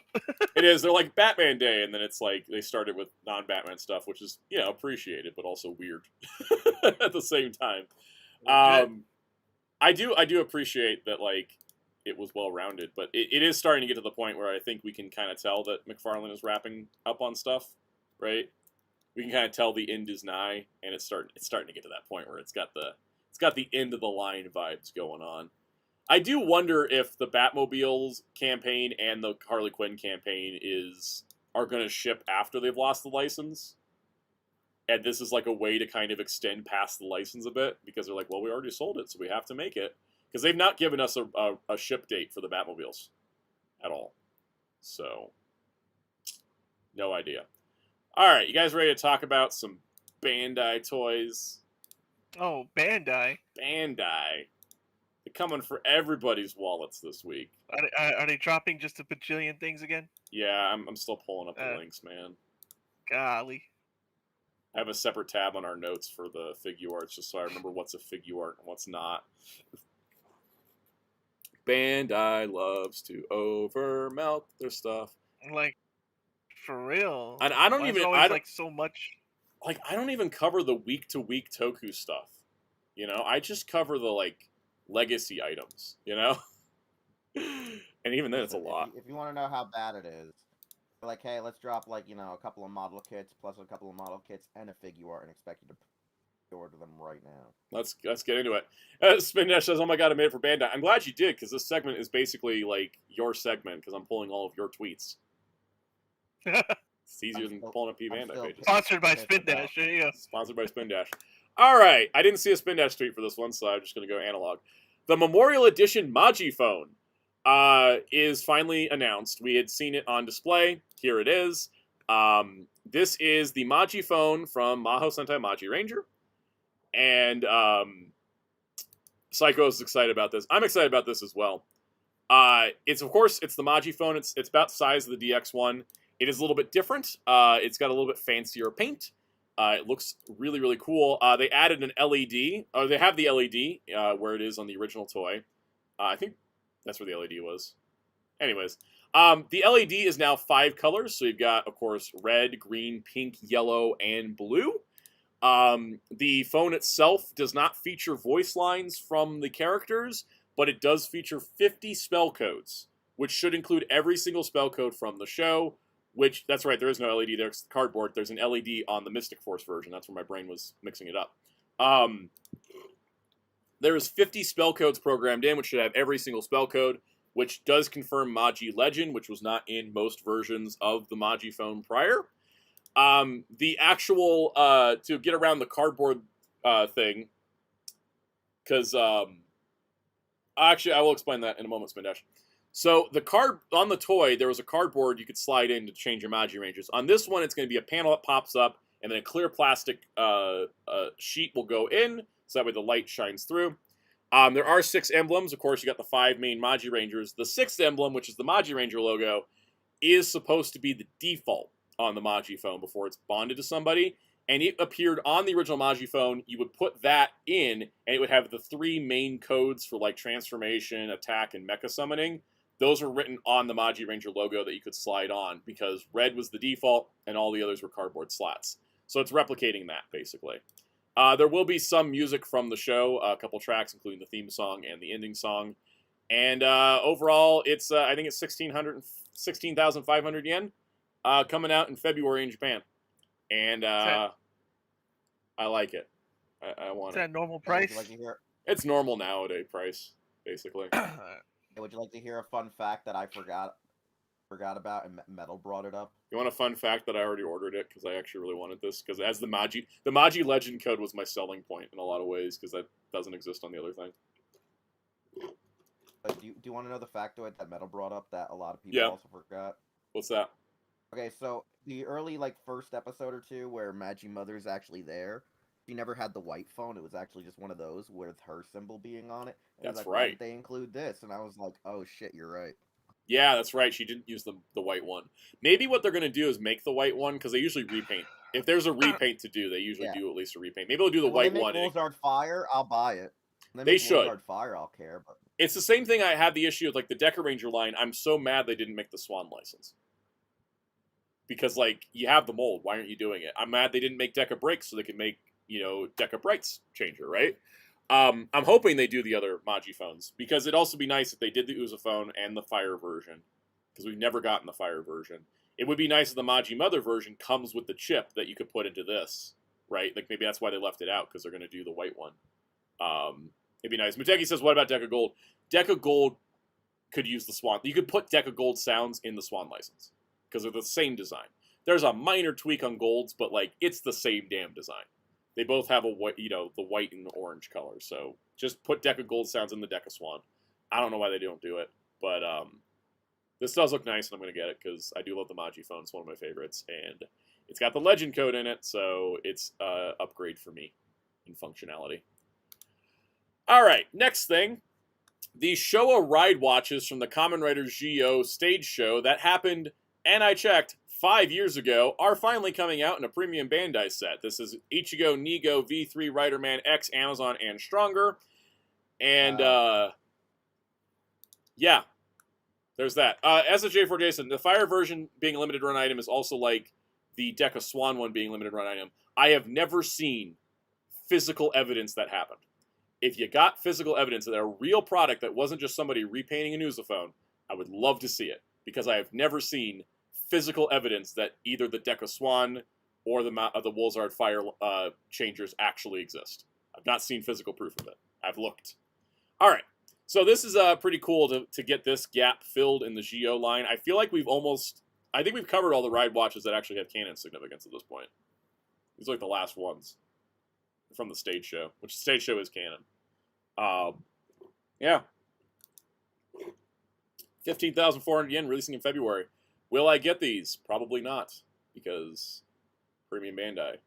Ride watches. I have a lot of ride watches, actually, but they're cheap. These are expensive ones, though I do kind of like them. That's true. They didn't do a DX one for 01. It's a bummer. Anyways, there's that. All right, if you like Wild Chalice and we're missing out on the Wild Chalice slashers, here they are. So the Wild Chalice slashers are coming out. They, of course, combine with the Chalice Bowgun that was previously released with the CSM Chalice belt. This kind of feels like they probably would have made this sooner, but I guess they just decided to wait because they put out a lot of Blade stuff back-to-back. And comes with a card, and it is going to set you back 24,200 yen. If that is something you are interested in, they ship in March. Crazy.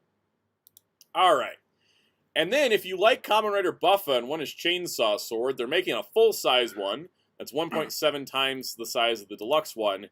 And unlike the deluxe one, the actual chainsaw part works on a motor, so it just it ratchets through. It's kind of insane. And it will also have voice lines and dialogue stuff included because it's Premium DX. And they did design it so you can charge it on your shoulder like he did in a lot of the times in the show. With the little, like, slidey thing. 29,700 yen, and that is releasing in March as well. That's 2 big, expensive weapons in March. If you're a Kamen Rider completionist, I cry for your wallet. It's cool, though. The video demo of the chainsaw thing made me almost want it. So I just thought it was cool. And then I was like, you know what, they should make a spiral saber, because now we can do that legally, right? If it's an adult toy, you can get a spiral saber. Oh, okay. Yeah. Jam it right in their eye. Yeah. Peacemaker says, can you kick it to charge it? Yes, but if you break the toy, that's your fault, not Bandai's. It's cool, though. Alright. Mirai Sentai Time Ranger, the mecha line that needed a Super Mini-Pla, most importantly, out of all of them, is finally getting a Super Mini-Pla line because the original toy was really, really fragile. Boy, was it. Yeah. So, here we got the Shogun modeling project, Time Robo, starting with the vehicles individually, which look really, really nice. My original toys are in such trash shape from playing with them as toys, but also just time has not been kind. There's all 5 vehicles. The cool part... The whole point of being called the Time Robo. Exactly. The cool part is that the actual little minifigure gimmick from the original one is included. And you don't have to buy a separate toy to do it this time. Actually, are I feel like included that's from the the real start. reason they made this thing more expensive. Yeah, I think so, because the actual minifigures, I thought they just molded them in, but they actually are removable, as we'll see with the Time Shadow later. So that's really, really cool. Of course, you can do 3D formation, Time Robo Alpha.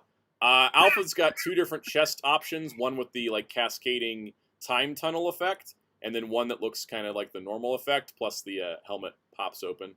All cool and stuff.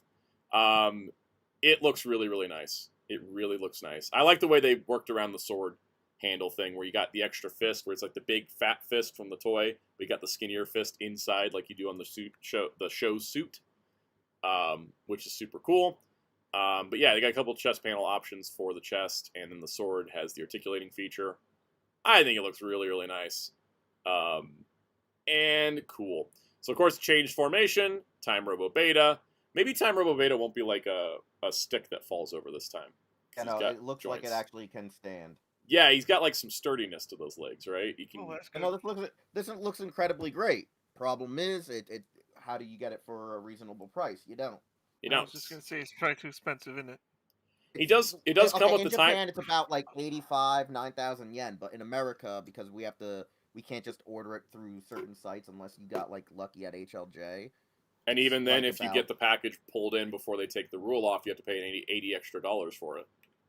Yeah, exactly. Yeah. So it's ridiculous. It's Time Jet though is included, which is nice for its blaster form. And then the Time Jet itself does transform back into the jet form. Now the minifigures won't stand on it because the minifigures aren't movable because of how tiny they are. But at least you can do that. And then you got 3D formation for Gamma, which is the ship mode. And you can still put the roller base on the bottom, which is cool.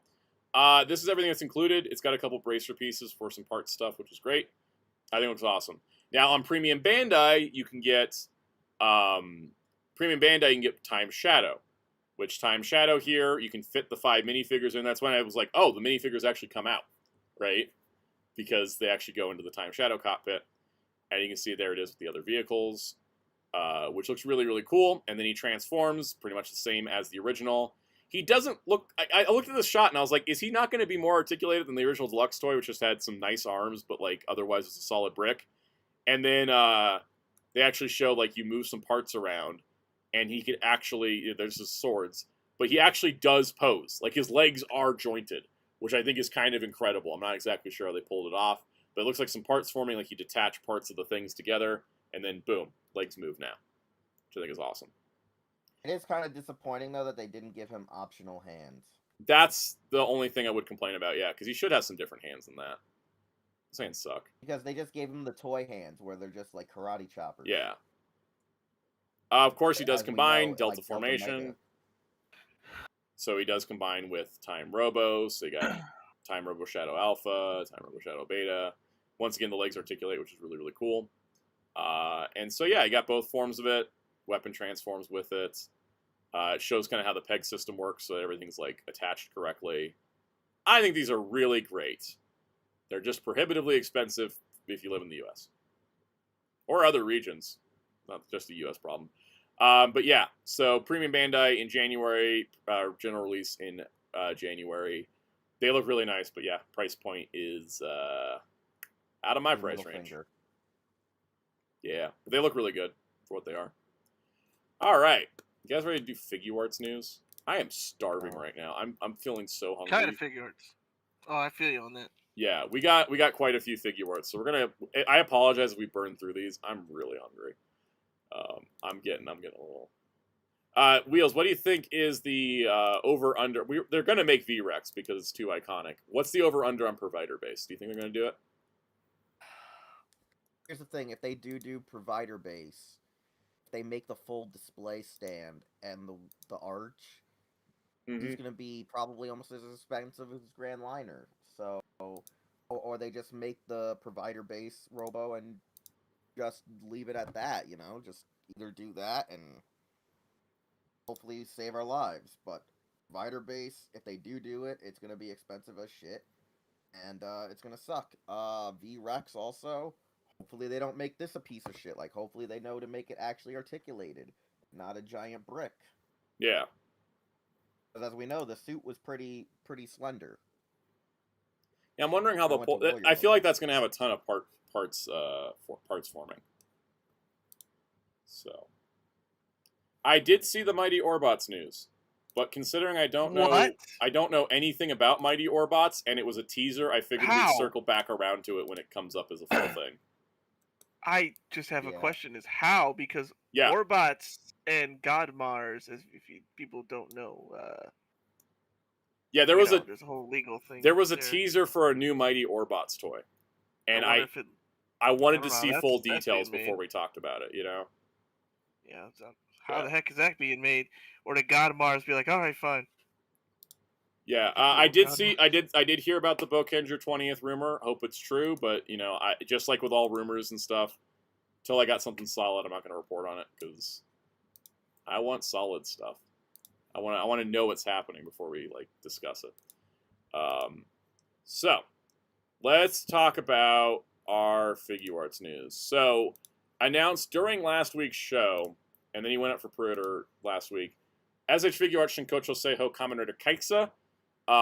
He is 12,100 yen. He sold out immediately on both Japanese and USP Bandai. Like, immediately he was sold out. USP Bandai hasn't put him back up yet. Japanese P Bandai is putting up another round of him. He looks nice. I hate this character so much. I'd never buy merch of him. I really despise him. He's the whole reason I can't get through fives. But anyways, hopefully he comes back up. P Bandai US is going down for maintenance between today and the 29th, so he may go back up after they bring it back. But currently he's sold out. Next up, Ultraman Tiga Sky-Type Shinkocho Seiho version, which looks really nice. It's just Tiga Sky-Type. I don't think there's anything remarkable to say about it. Just more like, how did it take this damn long? So there's that. It's still available on P Bandai US, luckily. All right, next up, Himiko Toga from My Hero Academia. I think we'd seen a teaser for her before. I feel like we talked about her before. Oh, you know where we talked about her? Wasn't the alternate head that came with Orako, like her transforming into Orako, right? She's like the Mystique of the group. She's like a shapeshifter. Yeah, she could turn into, I forget, was it do with blood or something like that? But yeah. Yeah, okay, so this is like a full figure for her. So it's kind of like, that's good, because I like when shapeshifters come with alternate heads that are them changing into somebody, but if they don't make like both versions, I get annoyed. You know, like I want, that's a lot of accessories actually for for a figure. She's also P Bandai. I think she's P Bandai in Japan, retail in the US. Oh, Spin Dash mentioned the side basher for Kaixa goes up on October 2nd. I'm impressed that's finally coming out, because they've shown a side basher for like 15 years and never actually done it. But yeah, so basically, we had already seen her turning into Uraka with Uraka, but now we're getting Himiko on her own, which is cool. I don't know My Hero Academia. I just know how to relate those characters straight to X-Men. Yeah, I mean, I'm pretty sure the creator would even be like, yeah. Oh, totally. That guy's a super Marvel nerd. All right, something I do know about. From the Chainsaw Man Rize arc movie, we have Rize, who is P Bandai from Chainsaw Man. What's interesting is that, so we're getting human form Rize to go with human form Denji, and I think she only comes with hands. Let me see here. They have the where's the product description? That's not P Bandai. Do they not have it here? I'll just go check Big Bad Toy Store real quick. The interesting part is that, oh, she's Scarlet and Mystique mixed into one. Scarlet with a K being the Mortal Kombat character. Okay, so you're right about the blood thing. That's fun. I think Rize does not come with alternate faces. Oh, she does. They just didn't show the pictures of her having alternate faces. Okay, so it's the same pictures on Big Bad Toy Store. I'm going to use Big Bad Toy Store as a source here. Big Bad Toy Store says she comes with 5 optional hands, 3 optional expression parts, and 2 additional option parts to be revealed at a later date. I think all of her accessories are spoilers to the movie, and that's why they haven't shown them. But she's $80. She's P Bandai in Japan, retail in the US. And then the Bomb Devil is 9,900 yen, P Bandai Japan, retail in the US. And she looks pretty nice with all of her details. And they did show her accessory lineup is just 3 extra hands and an alternate jaw piece. But she looks really good. I haven't been buying a lot of the Chainsaw Man figure arts. But I kind of was like, I kind of want the Bomb Devil because I think she's neat. She only comes with 3 optional hands and the optional face. The Marge Simpson meme. I just think she's neat. Exactly. Like, look at her design. She's like wearing a dress, but it's all explosives. Her head is like a torpedo. Oh my god. It's Torpedo Girl from Bobobo if she was serious. Anyways, yeah. So these are all from the upcoming movie, which comes out. I think it comes out in Japan this week. It's coming out in the U.S. next month, which I'm looking forward to it because I think the animation style actually looks like the manga, unlike the first season. Yeah. Yeah. Yeah, but I like the Bomb Devil design. She is censored from the manga, but this is one of those cases of censorships I don't mind, because in the manga she had the dress thing, but she was topless. And I much prefer her wearing clothing because she is underage. So that's a change I do not mind. Like, that's a censorship change for ratings and stuff. But like, I totally be okay with that because she is a minor, and I think her being like naked under the bomb dress was. When I looked at the design, I was like, I do not like that. That does not sit right with me. So I much prefer this design. I think this design overall just looks a lot better, and that's I think also why I want the figure because I think it looks really cool.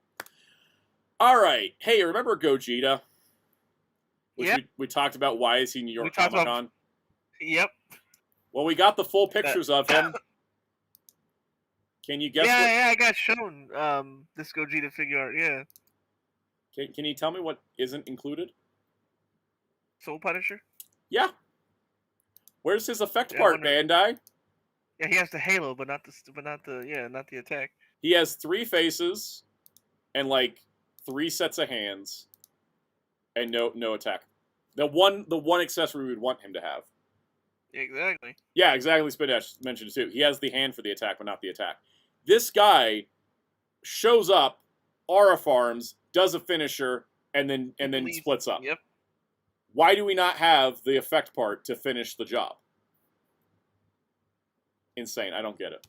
I'm also not going to buy it for that reason. If it had the effect part, maybe I'd go out of my way to spend extra money on an event exclusive. But he doesn't have the effect. I'm out.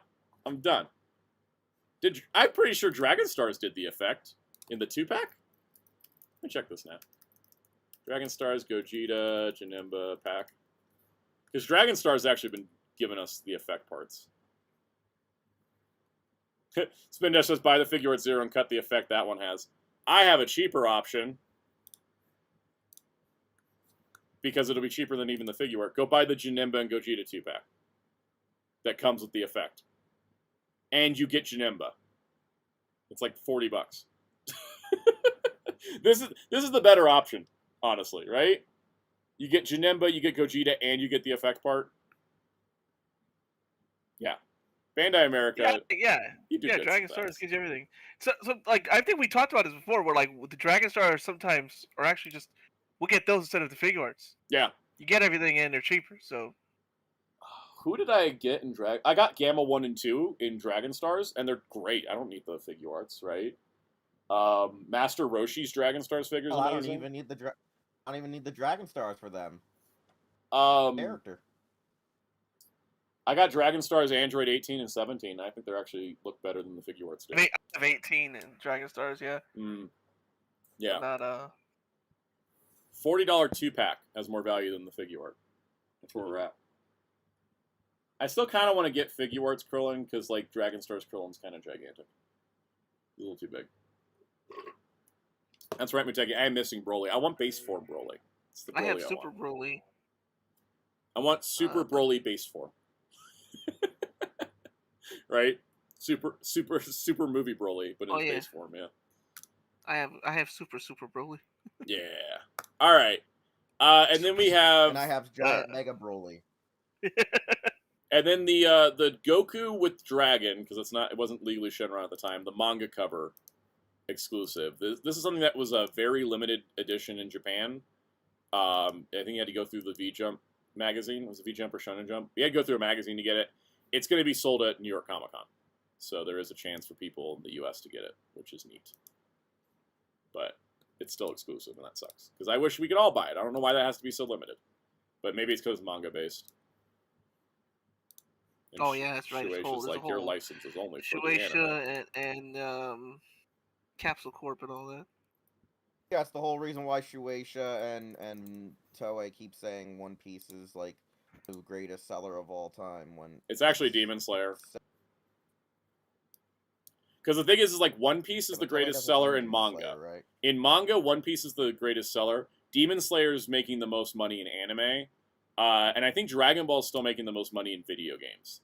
And none of the others have been able to break out into Dragon Ball success in video games. But Who has the TV animation rights?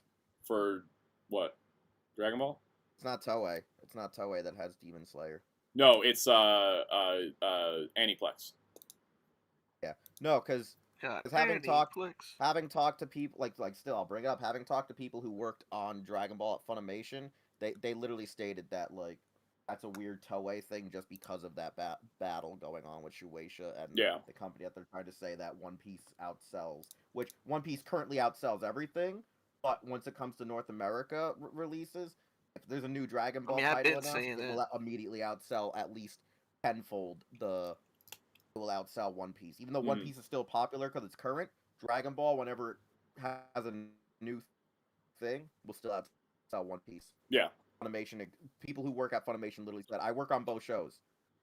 One Piece is our highest thing right now, but if they announce a new Dragon Ball product, boom, it's done. One Piece has the greater consistency that I think gives it higher sales overall. Yeah. It's just its consistency. Yeah. Once Goku shows up, he's gonna show you. He's literally gonna show you, like it says in the lyrics. I've been saying that. Yeah, that's why I was like, wait a minute, what? Yeah, I'm just glad it got confirmed. Like, Spindash said the Fantastic Four Steelbook just went up on Walmart. Oh. So everyone's wanting the regular Steelbook. I'm waiting for the Amazon Steelbook. Don't forget that very iconic red gum drop shot thing or whatever from One Piece that I never heard of. Yeah, me neither. I forgot what it's called. Red Hook? Red something? Red Hawk? Yeah, that's it. Yeah. Yeah, people were saying it's more iconic. Yeah, it's more iconic than the Kamehameha, and I'm like, it's not. I never even heard of this move. Like, I never even heard of this move till this now. may be because I'm a manga reader, but like Red Hawk was used like twice. I swear, it's not even like that often. But the anime may use it more because they add more fight scenes to the anime. Power Rangers all said, can I ask a question? Tell me why the Power Rangers digital comics haven't been coming on Amazon recently, or will be coming in the near future. I don't know exactly when they're coming, but Power Rangers comics through Boom Studios used to be distributed by Diamond. Diamond went under, was bought by another company.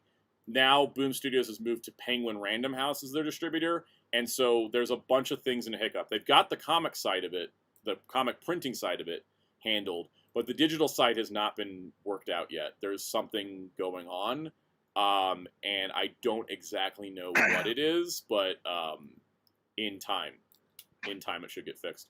Someone asked, what other anime games are there besides One Piece and Dragon Ball? Demon Slayer just put out a new game with the Hinokami Chronicles 2. I think Sega makes that too. Yeah, Sega makes that. It's I bet you Toei and Bandai are like boiling at watching Demon Slayer's success because it's a Shueisha shonen series, and neither of them have a hand in it. Bandai's got a hand in it in products, but they don't have the games. Games are at Sega. Toei doesn't have the anime. Anime's at Aniplex with Ufotable, right? And they're just watching this thing rack up money in a genre that those two companies have dominated for decades, right? It's got to be grinding their gears. It's fun to watch, though. It's good to have competition in the marketplace. It sucks that the competition is Sony and not like a cool company. Yeah. That being said, like, I think that if Dragon Ball could do another big movie, but like wait a few years to do it, it could do like Demon Slayer numbers. Because I think Dragon Ball movies didn't get the wide releases for Broly. Broly and Superhero had the best wide releases for Dragon Ball, but it was still at a time where anime movies didn't do amazing at the theaters, but those two did really good. But Demon Slayer blew all of them out of the water, because Demon Slayer blew itself out of the water, because Infinity Castle surpassed Mugen Train now. And I think it's because I think the reason why the Demon Slayer movies do so well is because for Dragon Ball movies, for One Piece movies, for all the others, the movies are side stories. Whereas with Demon Slayer, the movies are the next story arc in the series. So it's getting people to go out to the theater because they're like, I got to see the next story arc before the next season kind of thing. And then now that we're at Infinity Castle, everything that the entire series is built up to is now culminating in the movies. So people have been waiting to see it, and so there's like all this anticipation built. You okay? I'm sorry. That was the loudest weird hiccup I'd heard today since Jerry did one earlier.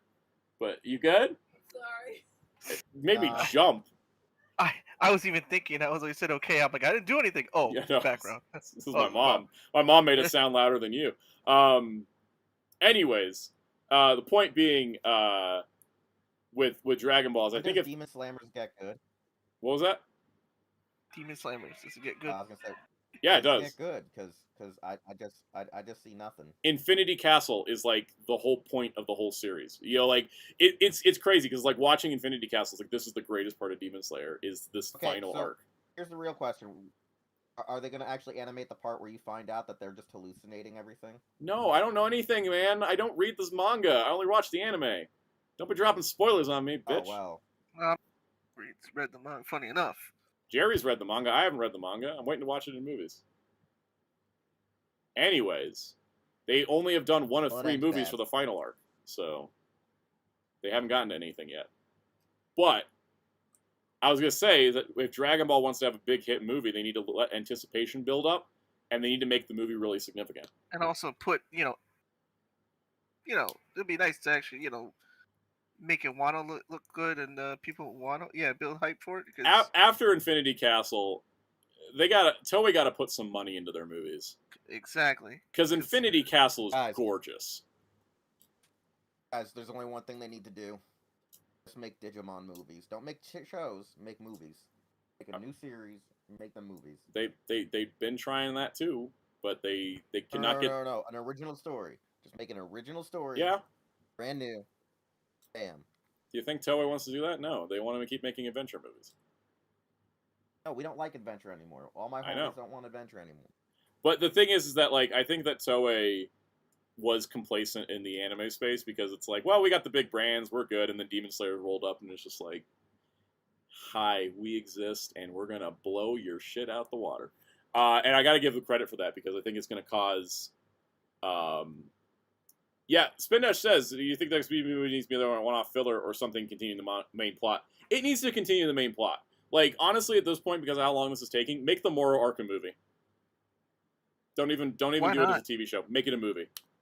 Honestly, like, why not? Yeah. With how popular Dragon Ball is, because like Daima did well, but I think Daima had the same issue that like Superhero and even Broly. Broly, I think, kind of broke out a little bit more. I mean, Superhero had COVID issues, but the thing is that like Daima has the same issue, which is that it's just a side story. It doesn't have any impact, right? Like if you don't watch Daima, your Dragon Ball experience does not change, right? No, it's true. It doesn't. Daima doesn't fit in at all. I mean, it fits in any of the continuities. It fits in the manga continuity. Yeah, it fits one. But that's the thing is that like Daima doesn't feel necessity to watch. The Superhero doesn't even feel like a necessity to watch. If they could do like a big Dragon Ball movie that feels like this is the next essential chapter, and if you are missing this, you're missing out. Like kind of what Battle of Gods did, right? Battle of Gods felt like the new chapter in a lot of ways, right?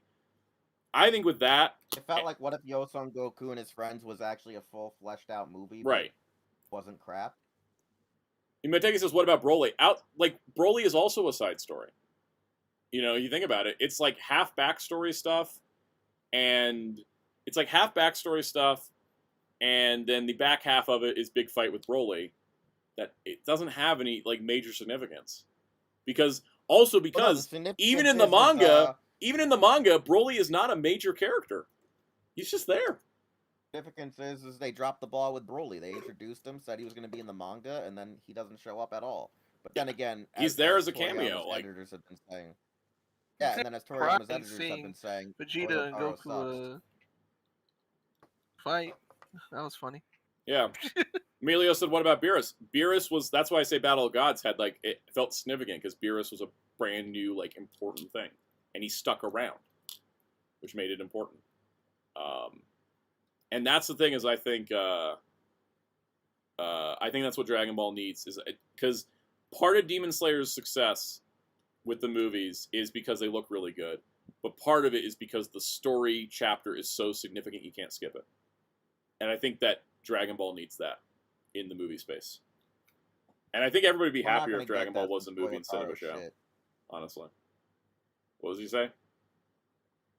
We're not going to get that since Toyotaro's coming. You're not the only one who said that, by the way, son. A lot of people said like make these arcs movies.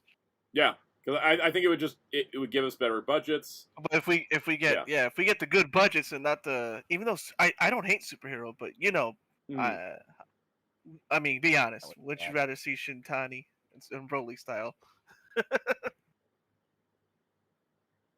Yeah, I definitely would. I would like to see something on Broly level, but with a story significance of superhero. Because I felt like Broly's plot is like insanely light. You know, I would like it to. I mean, it really is. Yeah, and I thought superhero like did a lot of great character stuff. I thought that like superhero did a lot of great. What term should I? Brains fried. Superhero did a lot of great character work and story work, but visually they were experimenting and it didn't work as well as the visuals in Broly. But then the Broly stuff all just kind of felt not as significant, and I think that that's it. Also, I do agree with Blade Raider. Dragon Ball needs to get past the manga ending. You need to stop dodging that. Yeah, exactly. 100%. Yeah, they stop going in between somehow. Yeah. Even though it's 10 years of peace, it's actually in between, and we had all these crazy adventures. Like what? Just get past. Yeah, get past the end of Z already. I think you get past end of Z. Like if you're not going to adapt I think the super manga being adapted into movies makes total sense to me. You know, use the theatrical budgets, make them look great. They'll be fun as movies, right? And then maybe then set up, and then maybe do like. At the end of that, do movies for a few years, then do a movie and just be like, all right, now this is the end of Z, and they redo the end of Z to match up with how it is now. And then we go and do a new project, and it could be like a full-length series. It's like, not GT, but something better. There's a lot of places Dragon Ball can go. And just because Toriyama's gone doesn't mean we have to like kill the franchise. You know, I think That means we technically should sort of kill the franchise though, because like I think we all know they're you gonna either do stuff either like this decide that movie. Toriyama's gone and that means Dragon Ball's done with, or you decide that you're gonna do new How stuff. can you do it respectfully? Yeah, do new stuff, respecting the legacy, or just decide that it's over and stop trying to do anything else. But it makes too much money to like completely do stuff. You know what I mean? Like, there's potential with Dragon Ball for sure. And I'm thinking mostly business at this point. So, business. I still want to know what with Moro, because Moro feels like he should have been before Beerus and not now. It's such a weird thing. Well, Moro Such a exists weird before thing. Beerus, but then he's sealed away, which is why I think. No. If you know like how his concept works before they start Yeah. getting into like the weirder, crazy stuff where you need to beat him with Ultra Instinct, he really feels like a precursor to Beerus rather than a thing that should have came after Beerus, if that makes any sense. Yeah, Like, and that's he something they should've can tweak in a movie or an adaptation of it. I think it should still be a movie. Like it should have been like between Boo to Beerus should have actually been Moro, and when they had that one guy show up and kill the other guy, Beerus should have been the one who just shows up and yeets Moro, and then like who the hell is this guy? That's how it should be in my head. It's a better pacing because reading the Moro arc, it is an awful arc. That and the Granola arc, it is so bad reading it. It just makes no sense. I like a lot of both those arcs. But the pacing I do have a big problem with. That's why when I'm looking at it, I don't really want it as a... Oh my god. Imagine a Toei anime series trying to adapt Moro and Granola. That just sounds excruciatingly painful to me. That's why I'm going like... It just sounds like you're watching a shit ton of filler. That's why I'm saying my brain is going straight to let's do it as movies. Because you could pace that out so much better as movies. Right? It's just a whole bunch of filler. Just do it as movies. Yeah. They would have to cut the crap. You know, they'd have to just get to the point if it's a movie. I'm just saying Black Frieza was so much cooler than those two arcs all together. Black Frieza wasn't even an arc. That was just like the end of I know. Granola. Yeah. Anything else you guys want to talk about today? So just chilling. What else? Anybody else want to put me on business talk? Because I'm good at business talk.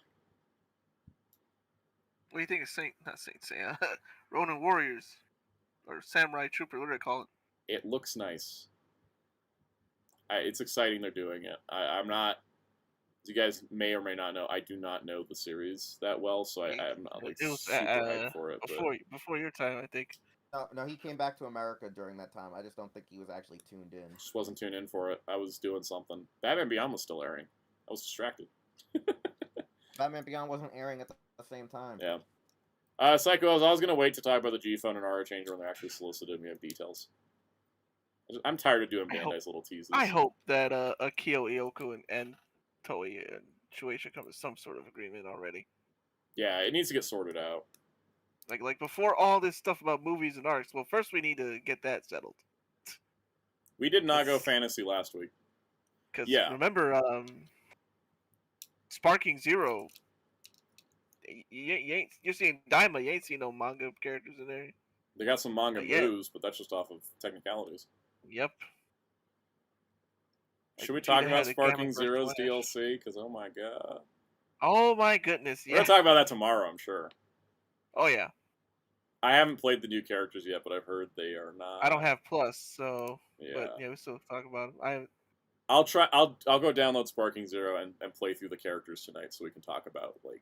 Yeah, there you go. Yeah. Yeah.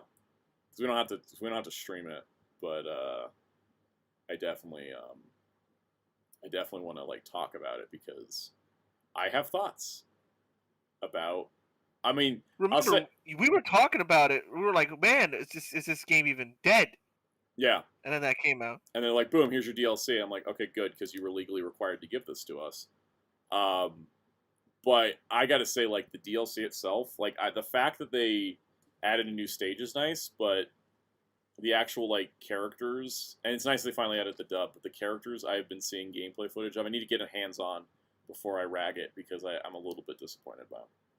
And I haven't even played it. I'm gonna be honest with you, I think what killed this game was Bandai Namco being Bandai Namco. Yep. 100%.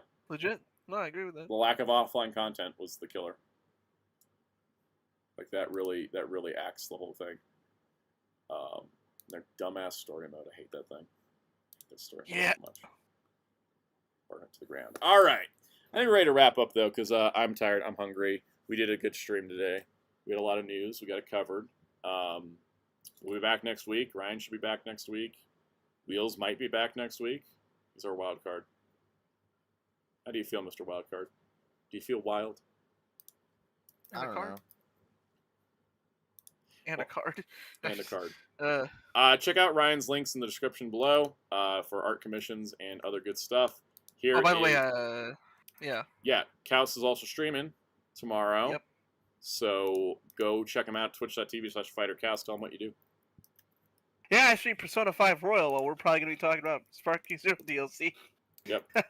3 Dragon Ball fans bitching about wanting better lives for each other. Better Dragon Ball games for each other. All right. And then twitch.tv/Hero Club for Life. What do you guys do over there, Wheels? Check out our awesome frickin' stuff at the site Hero-Club for the news, reviews, more. Check us on the Twitter like Soundout at Wednesdays and Fridays, 9 p.m. You go, girl. Give us nothing.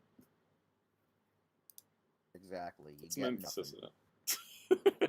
Anyways, we're gonna be back next week for all your good news, show talk, and all the entertainment, toy news we got going on. Who knows what'll come up? We'll see. And videos this week will be fun. It'll be Blu-rays and comics this week because I did a toy video last week and it did okay. Go watch the Boom Boonger video if you haven't. I'd appreciate it. And see you guys next time.